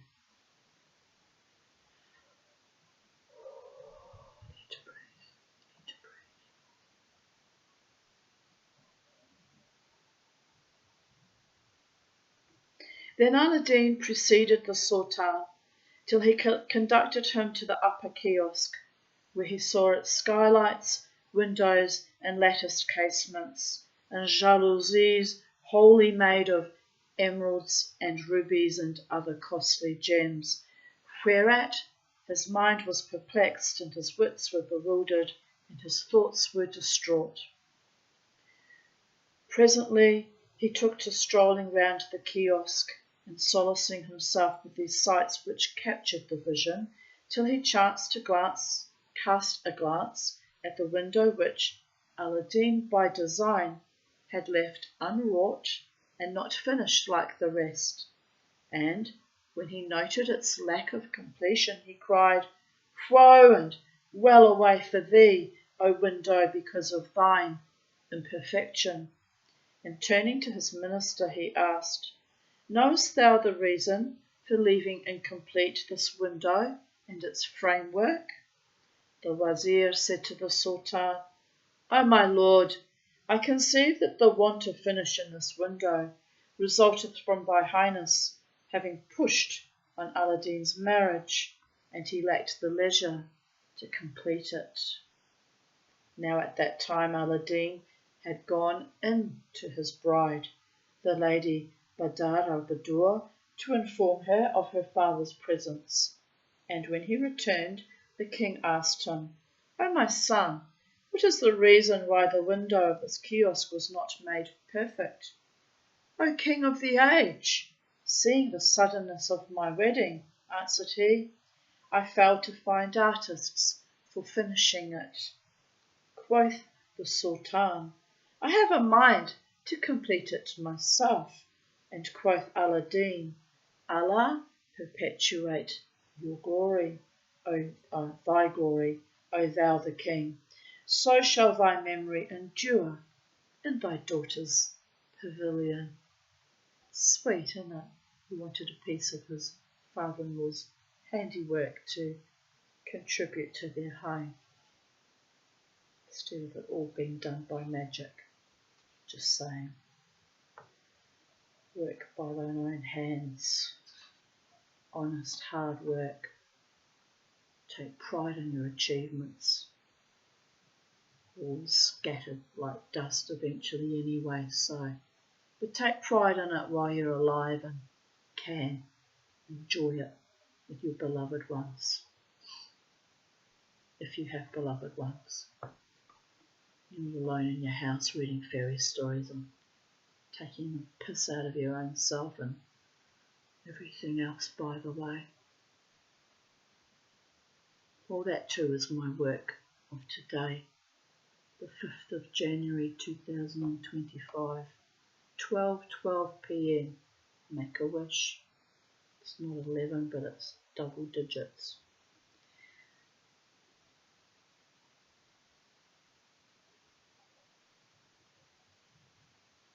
The Sultan forthright bade summon jewellers and goldsmiths, which is a reminder to me to get back into making my jewellery, or at least attempting to. Guess it wasn't good enough in some aspects, but it is what it is, people of Earth.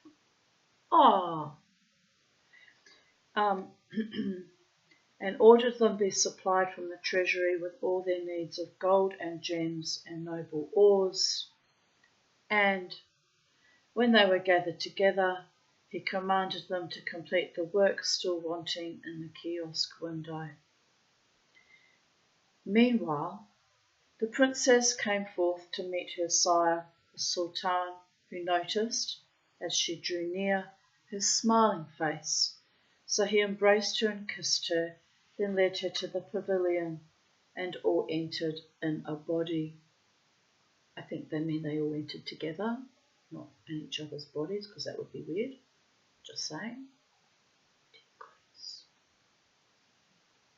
Now this was the time of the noonday meal, and one table had been spread for the sovereign, his daughter and his son-in-law, and a second for the wazirs, the lords of the land, the grandees of the realm, the chief officers of the host, the chamberlains and the nabobs. The king took seat between the princess and her husband, and when he put forth his hand to the food and tasted it, he was struck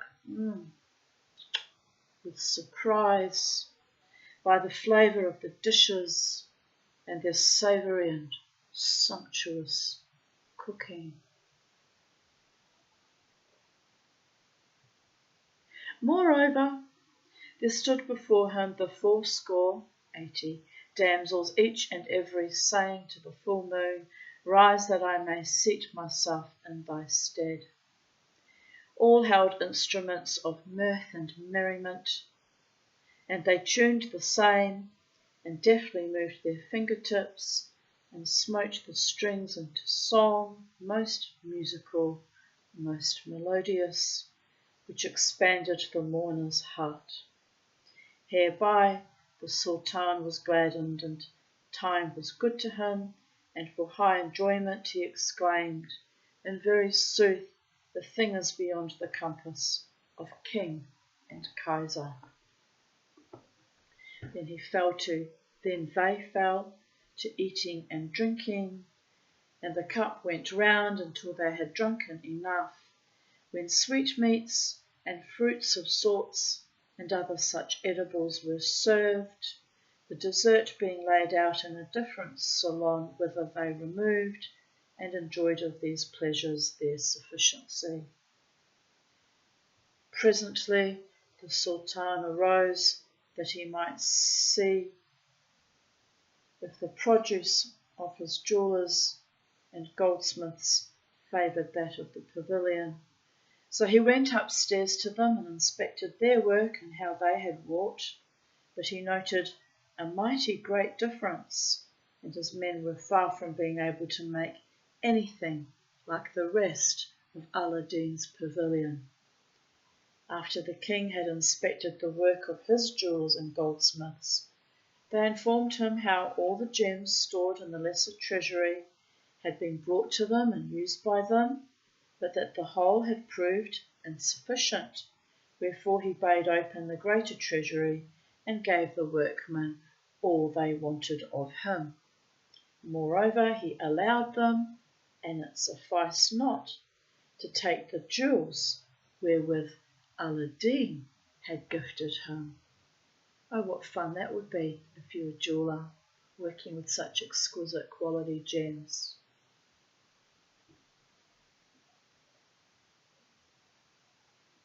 They carried off the whole and pushed on their labours, but they found the gems fail them, albeit had they not yet finished half the part wanting to the kiosk window. Must be using them as some kind of mosaic type stained glass effect to put gems into a window. Don't even know how you would do that actually. Sounds extraordinary. Imagine a whole window made up of emeralds and rubies and diamonds and topaz and sapphires and I can't do it. I don't have that kind of money. But just imagine it, it'd be delightful.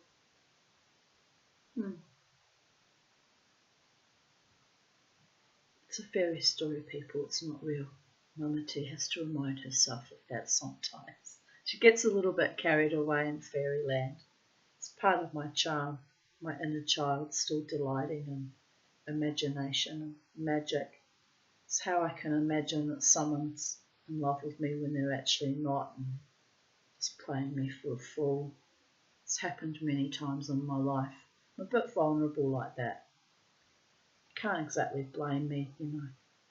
It's been a very long, lonely, difficult life. Apart from my beautiful, true, long-standing friends, otherwise I wouldn't even be here, quite frankly. All jokes aside.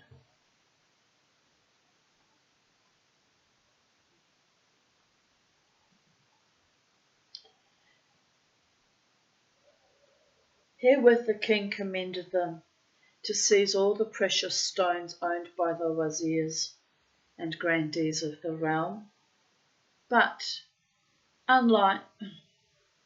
although they did his bidding, the supply still fell short of their requirements.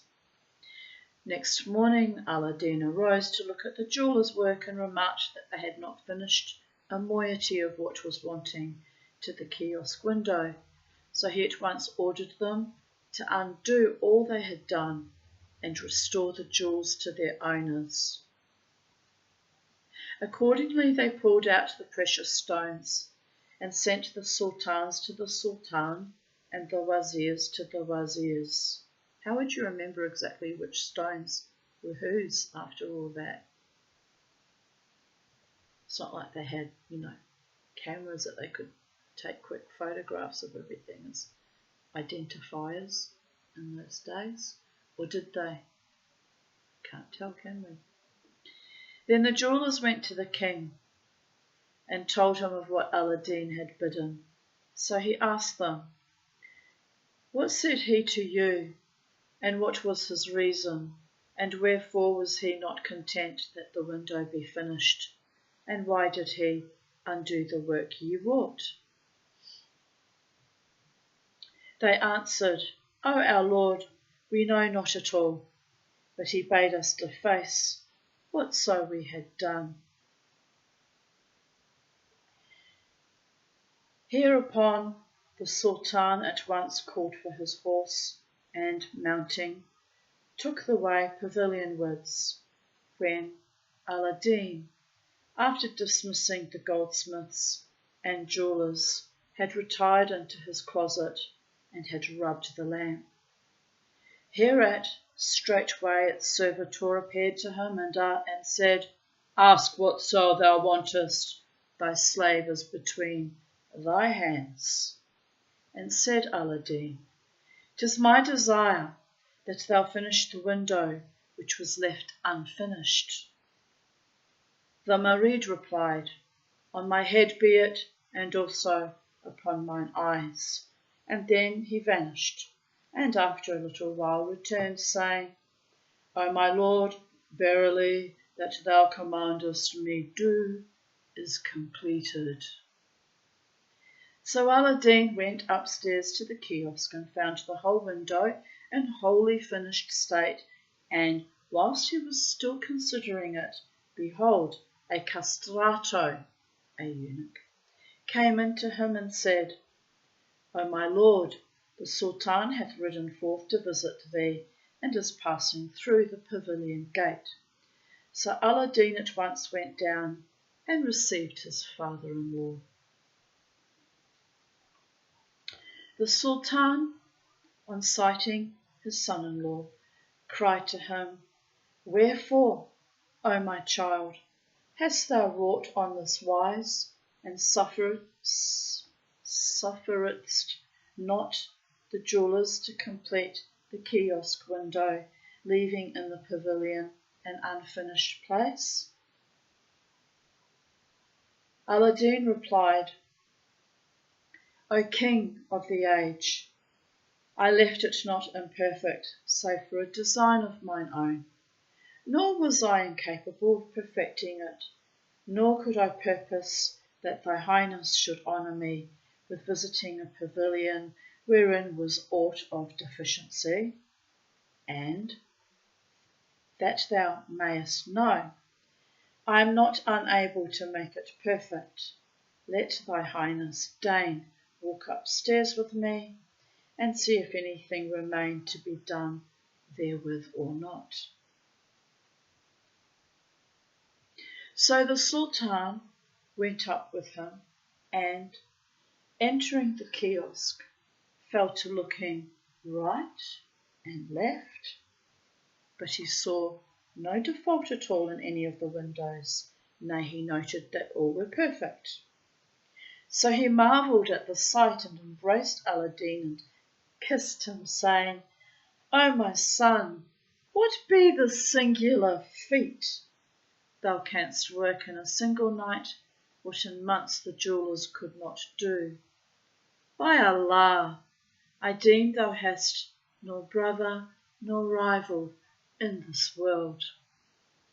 Quoth Aladdin, Allah prolong thy life and preserve thee to perpetuity. Thy slave deserveth not this encomium, which I presume means praise. And quoth the king, let's just make sure, because I was wrong earlier, wasn't I? I can be wrong. I can be, oh, so wrong.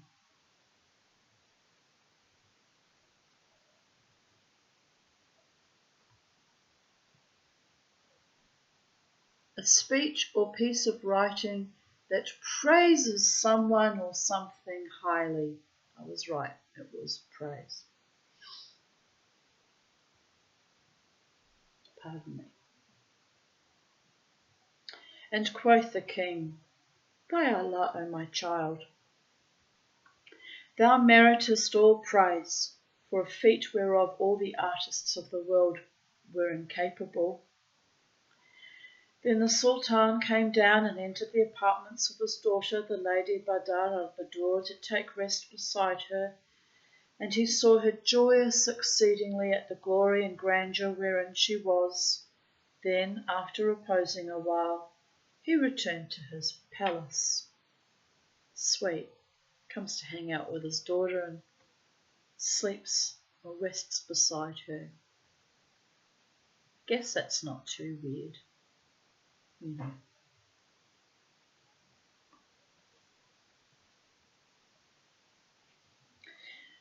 Now Aladdin was wont every day to thread the city's streets, with his Mamelukes riding a van and a rear of him, showering rightwards and leftwards gold upon the folk.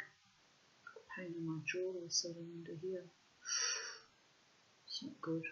I don't like that when that happens. Had a cyst there before. It was excruciating and took them ages to treat him. Lost a few teeth because of that, actually. So that's why I freak out. Immediately freak out. Anyway, another thing I have survived.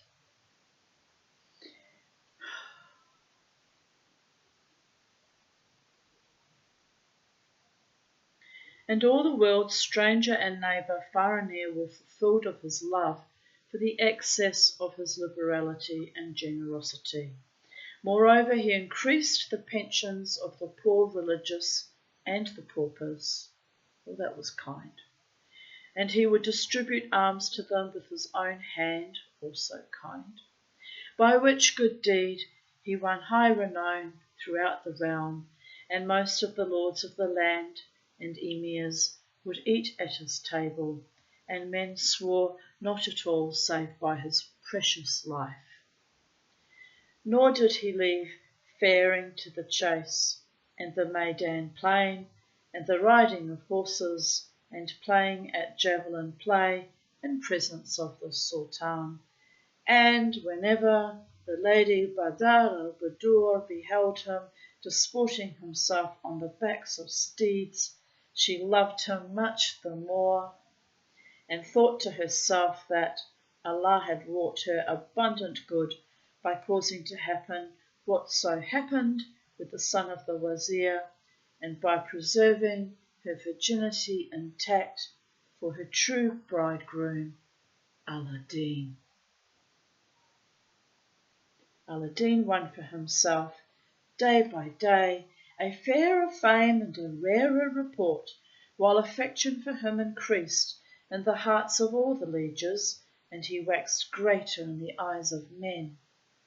Moreover, it chanced that in those days certain enemies took horse and attacked the Sultan, who armed and accoutred an army to repel them, and made Aladdin commander thereof. So he marched with his men, nor ceased marching, until he drew near the foe, whose forces were exceeding many, and presently, when the action began, he bared his brand and charged home upon the enemy. Then battle and slaughter befell, and violent was the hurry-burly.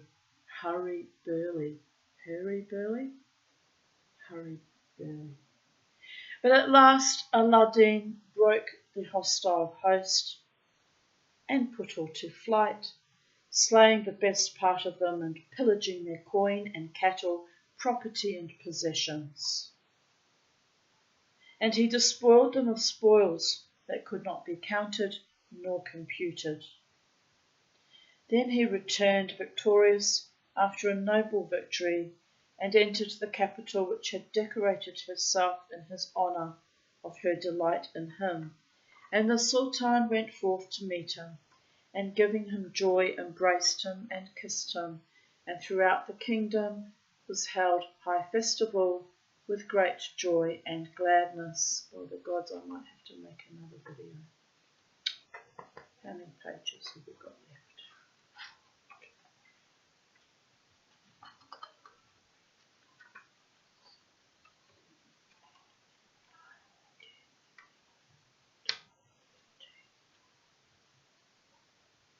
We're 2 hours in and I have 1 hour of videoing left, so it might get broken up anyway. It's a chance we take, people of Earth. On we go. Presently the sovereign and his son-in-law repaired to the pavilion, where they were met by the Princess Badar al-Budur, who rejoiced in her husband, and after kissing him between the eyes, led him to her apartments. After a time the Sultan also came, and they sat down, while the slave girls brought them sherbets and confections, which they ate and drank. Then the Sultan commanded that the whole kingdom be decorated for the triumph of his son-in-law and his victory over the invader. And the subjects and soldiery and all the people knew only Allah in heaven and Aladdin on earth, for that their love, won by his liberality, was increased by his noble horsemanship and his successful battling for the country, and putting to flight the foe. Such then was the high fortune of Aladdin. But as regards the Maghrabi, the magician, after returning to his native country, he passed all the space of time in bewailing what he had borne of toil and travail to win the lamp, and mostly that his trouble had gone vain, and that the morsel, when almost touching his lips, had flown from his grasp. He pondered all this, and mourned and reviled Aladdin for the excess of his rage against him, and at times he would exclaim, "For this bastard's death underground I am well satisfied, and hope only that some time or other I may obtain the lamp, seeing how 'tis yet safe." Now, one day of the days, he struck a table of sand, and dotted down the figures, and carefully considered their consequence. Then he transferred them to paper that he might study them, and make sure of Aladdin's destruction, and the safety of the lamp preserved beneath the earth. Presently he firmly established the sequence of the figures, mothers as well as daughters, but still he saw not the lamp. Thereupon rage overrode him, and he made another trial to be assured of Aladdin's death, but he saw him not in the enchanted treasure. Hereat his wrath still grew, and it waxed greater when he ascertained that the youth had issued from underground, and was now upon earth's surface, alive and alert. Furthermore, that he had become owner of the lamp, for which he had himself endured such toil and travail and troubles as man may not bear, save for so great an object. Accordingly, quoth he to himself, I have suffered sore pains and penalties, which none else could have endured for the lamp's sake, in order that other than I may carry it off. And this accursed hath taken it without difficulty, and who knoweth and he what the virtues of the lamp, than whose owner none in the world should be wealthier.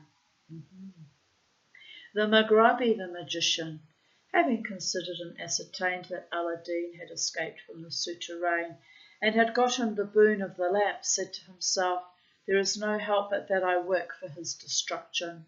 He then struck another geomantic table, and, examining the figures, saw that the lad had won for himself immeasurable riches, and had wedded the daughter of his king.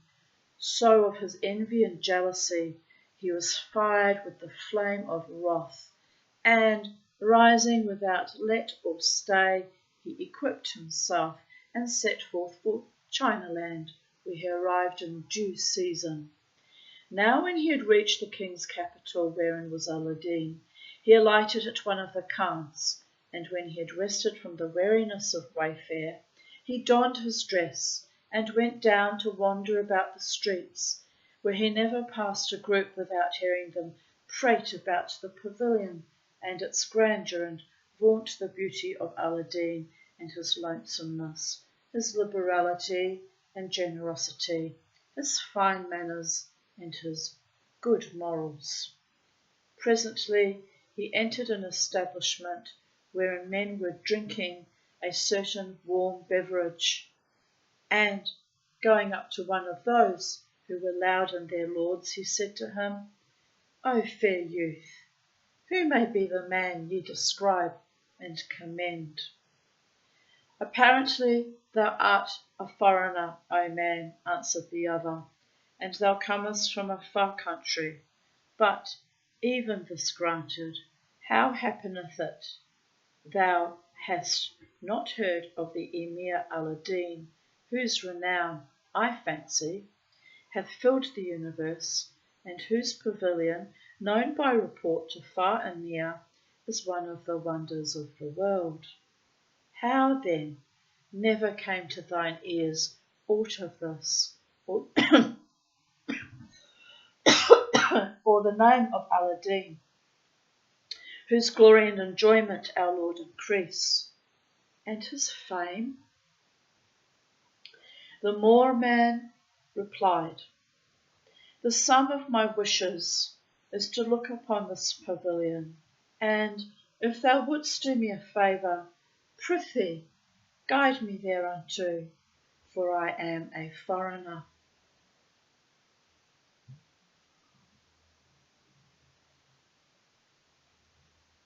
Sorry, I'm picking up energies again. The man rejoined, To hear is to obey, and foregoing him, pointed out Aladdin's pavilion, whereupon the Moroccan fell to considering it, and at once understood that it was the work of the lamp.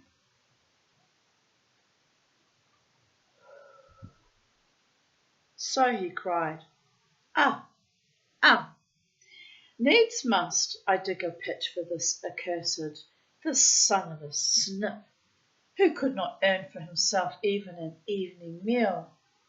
And if the fates abet me, I will assuredly destroy his life, and send his mother back to spinning at her wheel, e'en as she was wont erewhiles to do. So saying, he returned to his caravanserai in a sore state of grief and melancholy and regret, bred by his envy and hate of Aladdin. When the Maghrabi, the magician, reached his caravanserai, he took his astrological gear and geomantic table to discover where might be the lamp, and he found that it was in the pavilion, and not upon Aladdin's person. So he rejoiced thereat with joy exceeding, and exclaimed, Now indeed 'twill be an easy task to take the life of this accursed, and I see my way to getting the lamp. Then he went to a coppersmith, and said to him, Do thou make me a set of lamps, and take from me their full price and more, only I would have thee hasten to finish them. Replied the smith, hearing and obeying, and fell a working to keep his word, and when they were ready, the Moor man paid him what price he required. Then taking them, he carried them to the khan and set them in a basket. Presently he began wandering about the highways and market streets of the capital, crying aloud, Ho! Who will exchange old lamps for new lamps? And when the folk heard him cry on this wise, they derided him and said, Doubtless this man is mad, for that he goeth about offering new for old. And a world followed him, and the children of the quarter caught him up from place to place, laughing at him the while, nor did he forbid them or care for their maltreatment. And he ceased not strolling about the streets till he came under Aladdin's pavilion. Aladdin's pavilion. Aladdin, Aladdin, tomato. It's all the cultural background, I suppose. Where he shouted with his loudest voice, and the boys screamed at him, A madman! A madman! Now destiny had decreed that the Lady Badar al-Badur would be sitting in her kiosk, when she heard one crying like a crier, and the children bawling at him. Only she understood not what was going on, so she gave orders to one of her slave girls, saying, Go thou and see who 'tis that crieth, and what be his cry. The girl fared forth, and looked on when she beheld a man crying, Ho! Who will exchange old lamps for new lamps? And the little ones pursuing and laughing at him, and as loudly laughed the princess when this strange case was told to her.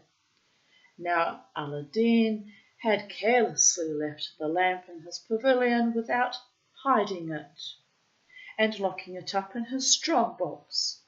And one of the slave girls who had seen it, said, O my lady, I think to have noticed in the apartment of my lord Aladdin an old lamp, so let us give it in change for a new one to this man, and see if his cry be truth or lie.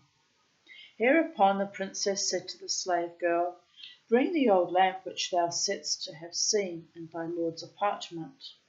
Now the Lady Badar al-Badur knew naught of the lamp, and of the specialities thereof, which had raised Aladdin, her spouse, to such high degree and grandeur, as did my fairy folks when I created Titania's realm under their auspices.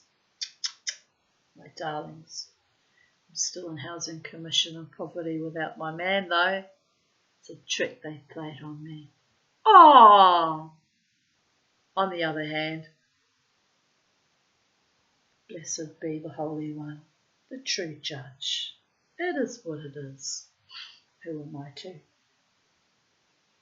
go to war against the gods who know what's best for me? I'll cry later. Maybe. It's hard to cry. I've cried oceans into existence, people are there. But anyway, it's all good. And and her own end. And I hear giggling, little voices giggling, because they know it ain't over till they decide. That's how they like to tease me along sometimes. And her only end and aim was to understand by experiment the mind of a man who would give in exchange the new for the old. So the handmaid fared forth and went up to Aladdin's apartment and returned with the lamp to her lady, who, like all the others, knew nothing of the Maghrabi's cunning tricks and his crafty device. The princess bade an Aga of the eunuchry go down and barter the old lamp for a new lamp. So he obeyed her bidding, and, after taking a new lamp from the man, he returned and laid it before his lady, who, looking at it and seeing that it was brand new, fell to laughing at the Moor man's wits. But the Moroccan, when he held the article in hand and recognized it for the lamp of the enchanted treasury, at once placed it in his breast pocket and left all the other lamps to the folk who were bartering of him. Then he went forth running till he was clear of the city, when he walked leisurely over the level grounds, and he took patience until night fell on him in desert ground, where was none other but himself. There he brought out the lamp, when suddenly appeared to him the Marid, who said, Adsum, thy slave between thy hands is come. Ask of me whatso thou wantest. 'Tis my desire, the Moorman replied, that thou upraise from its present place Aladdin's pavilion with its inmates and all that be therein, not forgetting myself, and set it down upon my own land, Africa. Thou knowest my town, and I want the building placed in the gardens hard by it.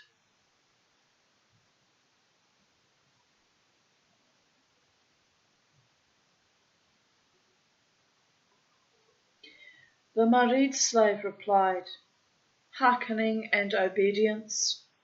Well, hearkening and obedience, because he's a very, very large creature, you understand. He's got a deep voice. I decided that. No one told me. Just basic logic. Close thine eyes and open thine eyes, whenas thou shalt find thyself together with the pavilion in thine own country.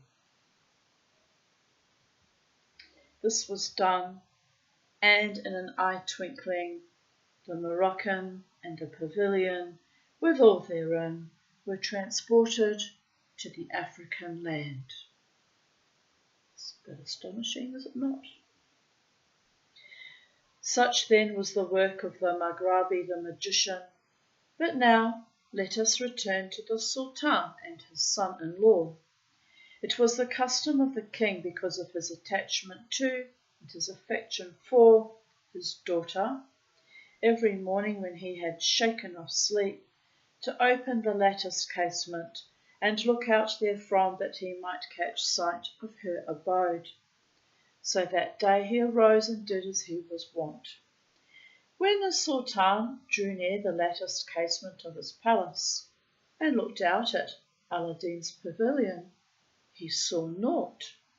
Nay, the sight was smooth as a well-trodden highway, and like unto what it had been aforetime, and he could find nor edifice nor officers. So astonishment clothed him as with a garment, and his wits were bewildered. His wits were wildered.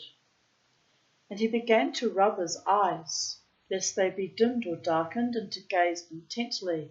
But at last he was certified that no trace of the pavilion remained, nor sign of its being, nor wist he the why and the wherefore of its disappearance. So his surprise increased, and he smote hand upon hand, and the tears trickled down his cheeks over his beard, for that he knew not what had become of his daughter. Then he sent out officials forthright, and summoned the Grand Wazir, who at once attended, and, seeing him in this piteous plight, said, "Pardon, O King of the age, may Allah avert from thee every ill. Wherefore art thou in such sorrow?" Exclaimed the sovereign, "Methinketh thou wottest not my case." And quoth the minister, "On no wise, O our Lord, by Allah, I know of it nothing at all." "Then," resumed the Sultan, "'tis manifest thou hast not looked this way in the direction of Aladdin's pavilion." "True, O my lord," quoth the Wazir, "it must still be locked and fast shut."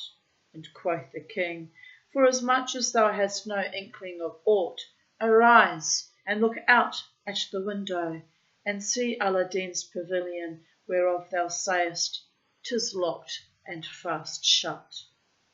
The minister obeyed his bidding, but could not see anything, or pavilion, or other place. So, with mind and thoughts sore perplexed, he returned to his liege lord, who asked him, "Hast now learnt the reason of my distress, and noted yon locked up palace and fast shut?"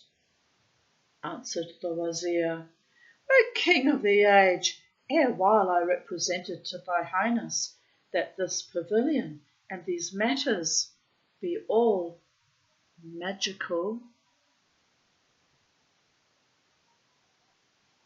Hereat the Sultan, fired with wrath, cried, "Where be Aladdin?" And the minister replied, "He hath gone a-hunting." When the king commanded without stay or delay sundry of his agars and army officers to go and bring to him his son-in-law, chained and with pinioned elbows. So they fared forth until they found Aladdin, when they said to him, "O our lord Aladdin, excuse us, nor be thou wroth with us, for the king hath commanded that we carry thee before him pinioned and fettered, and we hope pardon from thee, because we are under the royal orders, which we cannot gainsay." Aladdin, hearing these words, was seized with surprise, and, not knowing the reason of this, remained tongue-tied for a time, after which he turned to them and asked, "O assembly, have you naught of knowledge concerning the motive of the royal mandate? Well I wot my soul to be innocent, and that I have never sinned against king or against kingdom." "O our lord," answered they, "we have no inkling whatever." So Aladdin alighted from his horse and said to them, "Do ye whatso the Sultan bade you do, for that the king's command is upon the head and the eyes.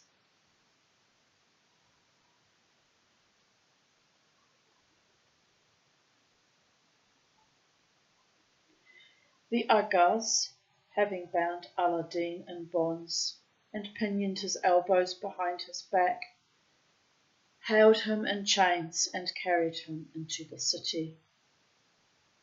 But when the lieges saw him pinioned and ironed, they understood that the Sultan purposed to strike off his head, and forasmuch as he was loved of them exceedingly, all gathered together and seized their weapons. Then, swarming out of their houses, followed the soldiery to see what was to do. And when the troops arrived with Aladdin at the palace, they went in and informed the Sultan of this, whereat he forthright commanded the sworder to cut off the head of his son-in-law. Now, as soon as the subjects were aware of this order, they barricaded the gates and closed the doors of the palace, and sent a message to the king, saying, "At this very moment we will level thine abode over the heads of all it containeth, and over thine own, if the least hurt or harm befall Aladdin." So the wazir went in and reported to the Sultan, "O King of the age, thy commandment is about to seal the roll of our lives, and 'twere more suitable that thou pardon thy son-in-law, lest there chance to us a sore mischance, for that the lieges do love him far more than they love us."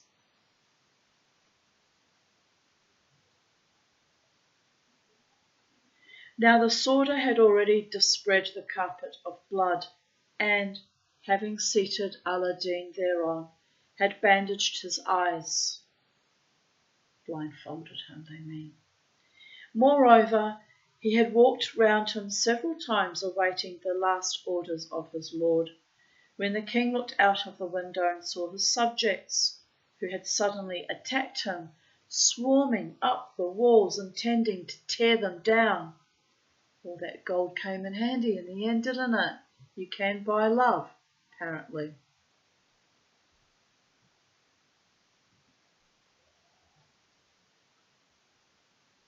So forthright he bade the sworder stay his hand from Aladdin, and commanded the crier fare forth to the crowd and cry aloud that he had pardoned his son-in-law and received him back into favour.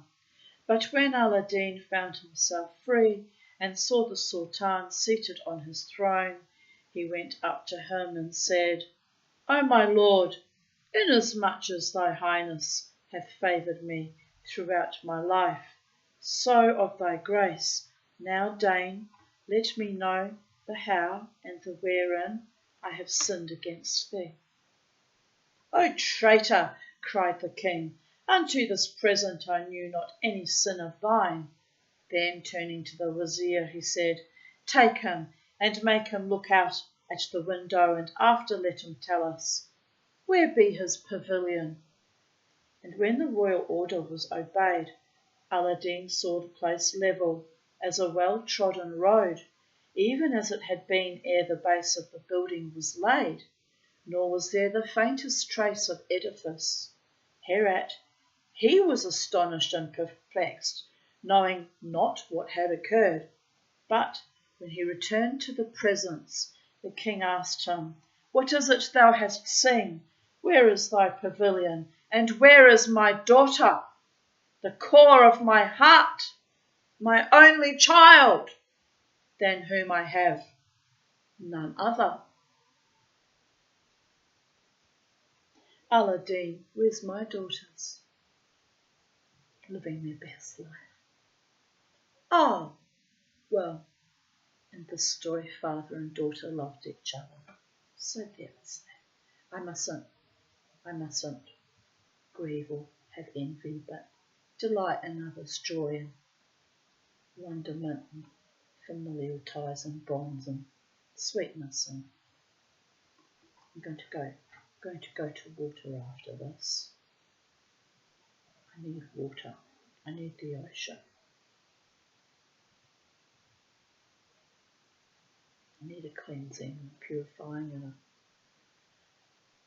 fresh air and salt and sand and sea in my heart and soul, my darlings.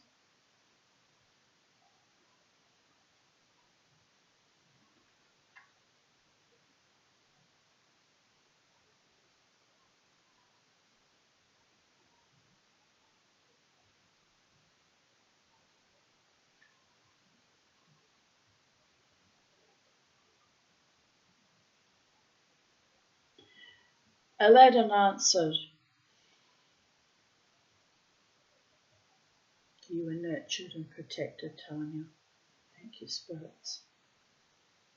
Grateful. Tired, but I'm grateful." Aladdin answered, "O King of the age, I watch naught thereof, nor aught of what hath befallen."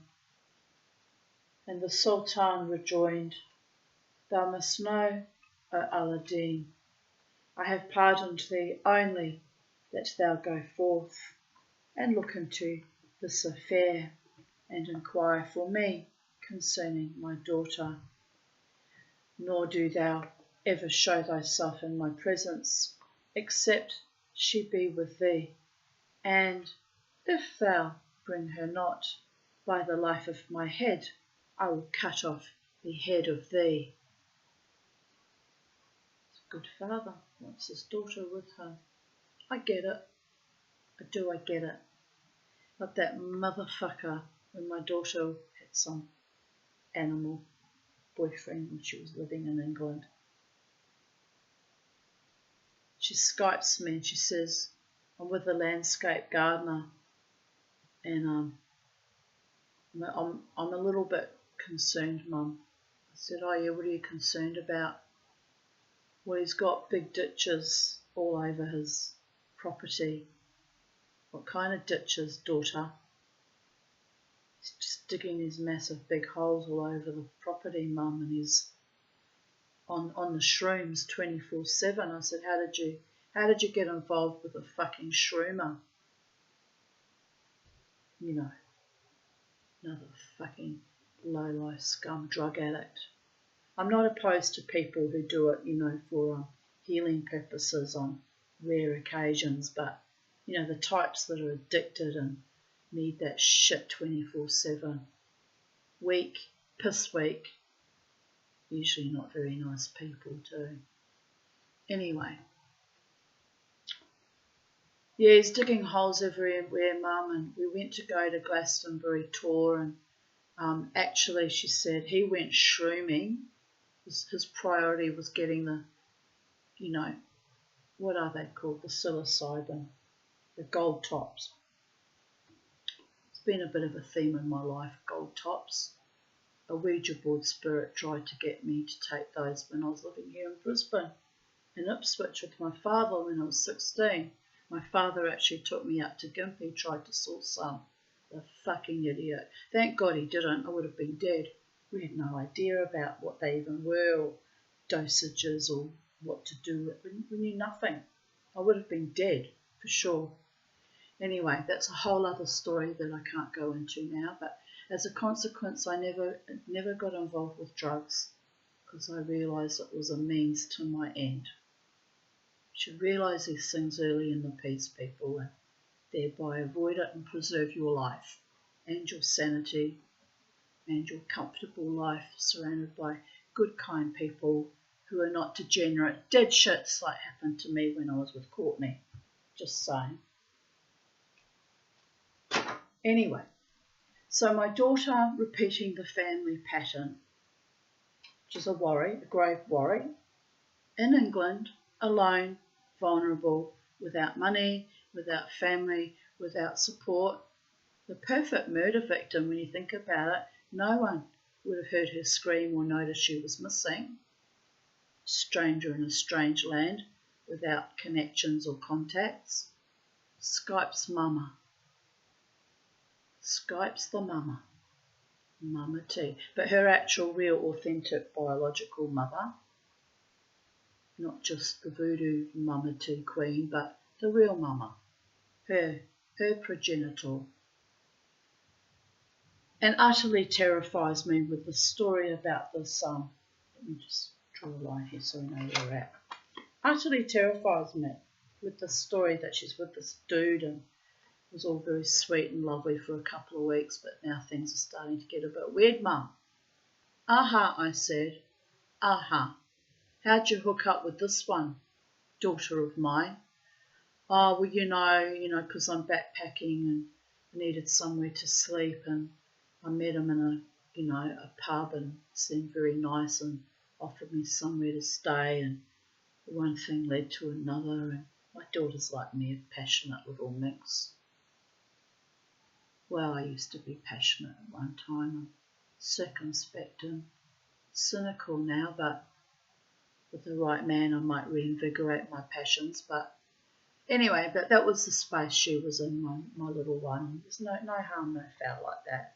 She was in a very precarious situation, travelling in the UK and Ireland with limited funds. And I have nothing to bail her out with, by the gods. But anyway, so she calls me on Skype and says, this is the situation. I said, is he violent with you? She said, no, Mummy, but there's just this kind of sinister, imminent feeling of threat. I said, that's how it starts. Pay attention to your intuitions, daughter of mine. We're finally honed from intergenerational trauma. And we're very highly intelligent women, and we're very intuitive, and we're also passionate, and we can smell a rat, and sometimes we think we're paranoid and we shove that thought aside, and unfortunately, once that thought takes root, it almost becomes a fait accompli. So we're very highly intuitive. So my baby girl, my eldest daughter, but my baby, no one else's baby but mine, Skypes me to tell me this news that she's with this bloke and she doesn't exactly feel safe but can't quite put her finger on it.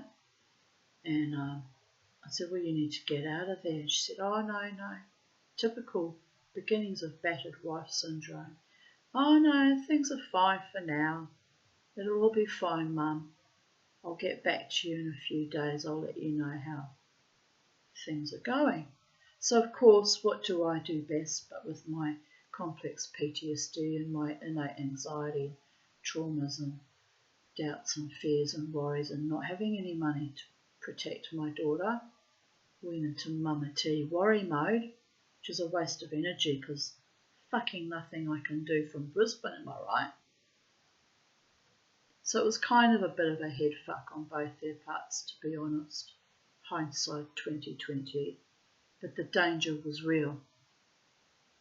So a few days go by, I can't remember if it was a few days or a week. Of course, in that time I debriefed with all my friends and went into panic mode. They said, what will you do? What are you going to do? You've got no money. You warned her when she went to the UK that you have no money should things go wrong to assist her. I said, oh, well, I'd have to sell my car and I'd have to go and beg help from, I don't know who I would go to actually, but I'd have to find some wealthy patrons that might contribute to the airfares to bring my daughter back safely. I think it was Gail at the time. She said, would you actually do that? It can't have been Gail because I got her out of my life in February 2015 and Crystal went there in May 2015. Anyway, maybe it was my friend Lynn. It was someone I was talking to. Would you do that, Tanya? I said, for my own daughter? This is a woman, my own daughter who despises me, by the way. Well, post-COVID pot with Mother Hydra baby worming into her head. I said, for my own daughter, I will move heaven and earth. I said, I will find the money. I will get her. I'll start instigating selling the car now. And my friend, beautiful friend Lynn, said, don't do that, Tanya. You might not need to sell the car. You might not need that money. And it might be some kind of head fuck. And not that she uses that word, but anyway. And you might be panicking. And even if you flew there to just scope out the lay of the land and make sure she's safe, she might not thank you, and she might not want to come back to Brisbane with you, and then you'll be without a car and without money and a broken heart as well. And she's capable of turning on you on a dime because she's done that before. And I think you should just wait. Wait, sit tight and wait and try not to panic, which was very wise counsel. So we're going to need another video because I've got 20 minutes left of this one. But I've got quite a bit still to read anyway, so it is what it is. So anyway, so a week or so goes by and my daughter Crystal Skypes me. And she says, "Hi Mum, looking all jolly and happy and voluptuous and excited and passionate." She's a sweet girl, my daughter. She has got a lot of sweetness to her. And I love her dearly in spite of her flaws. And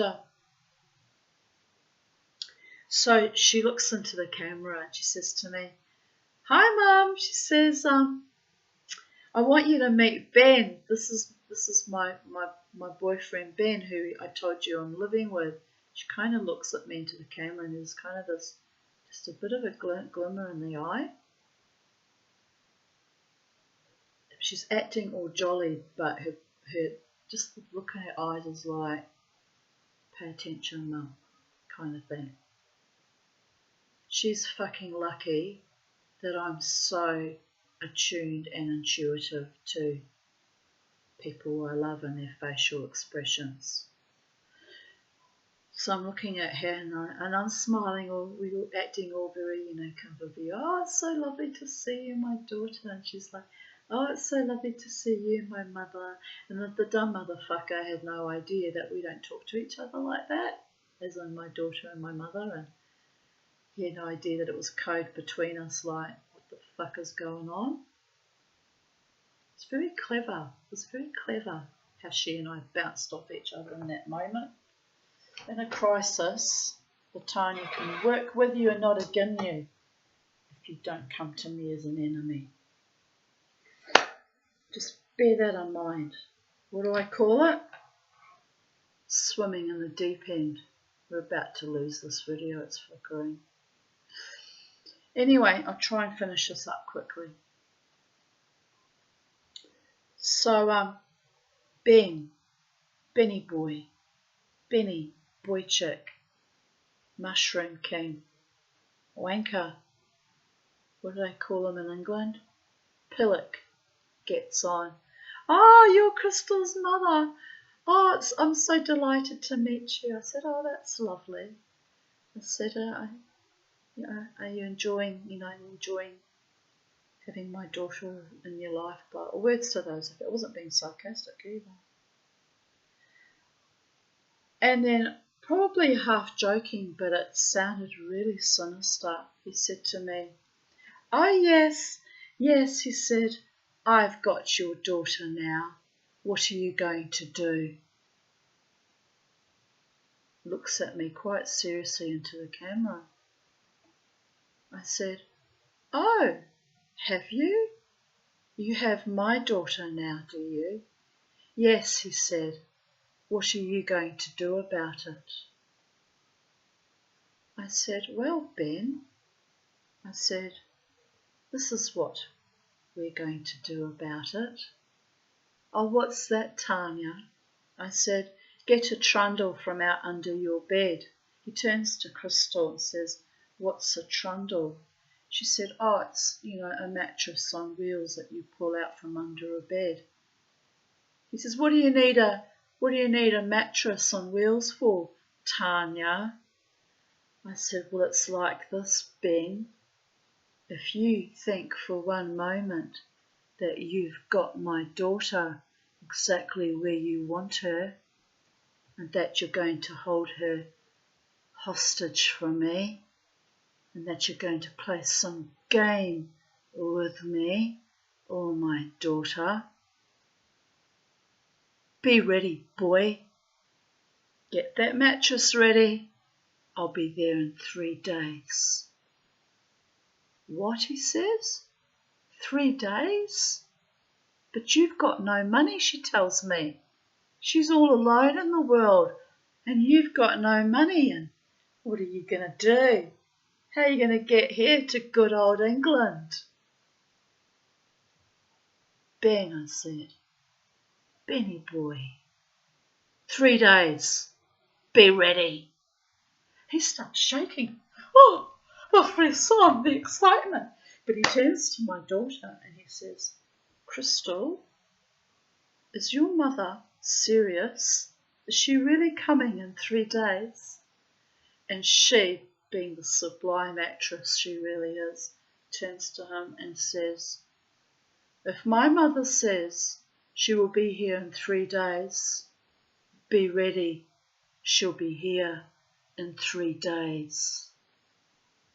And then he looks from her to me on the camera, and I just smile.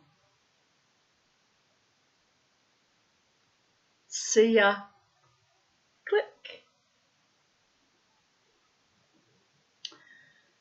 So I immediately, of course, still go into panic mode because now it's become real. I'm going to have to fucking turn up there in 3 days. I would have to get the money in a day. It takes 36 hours to fly there. I'm going to have to move my ass fast.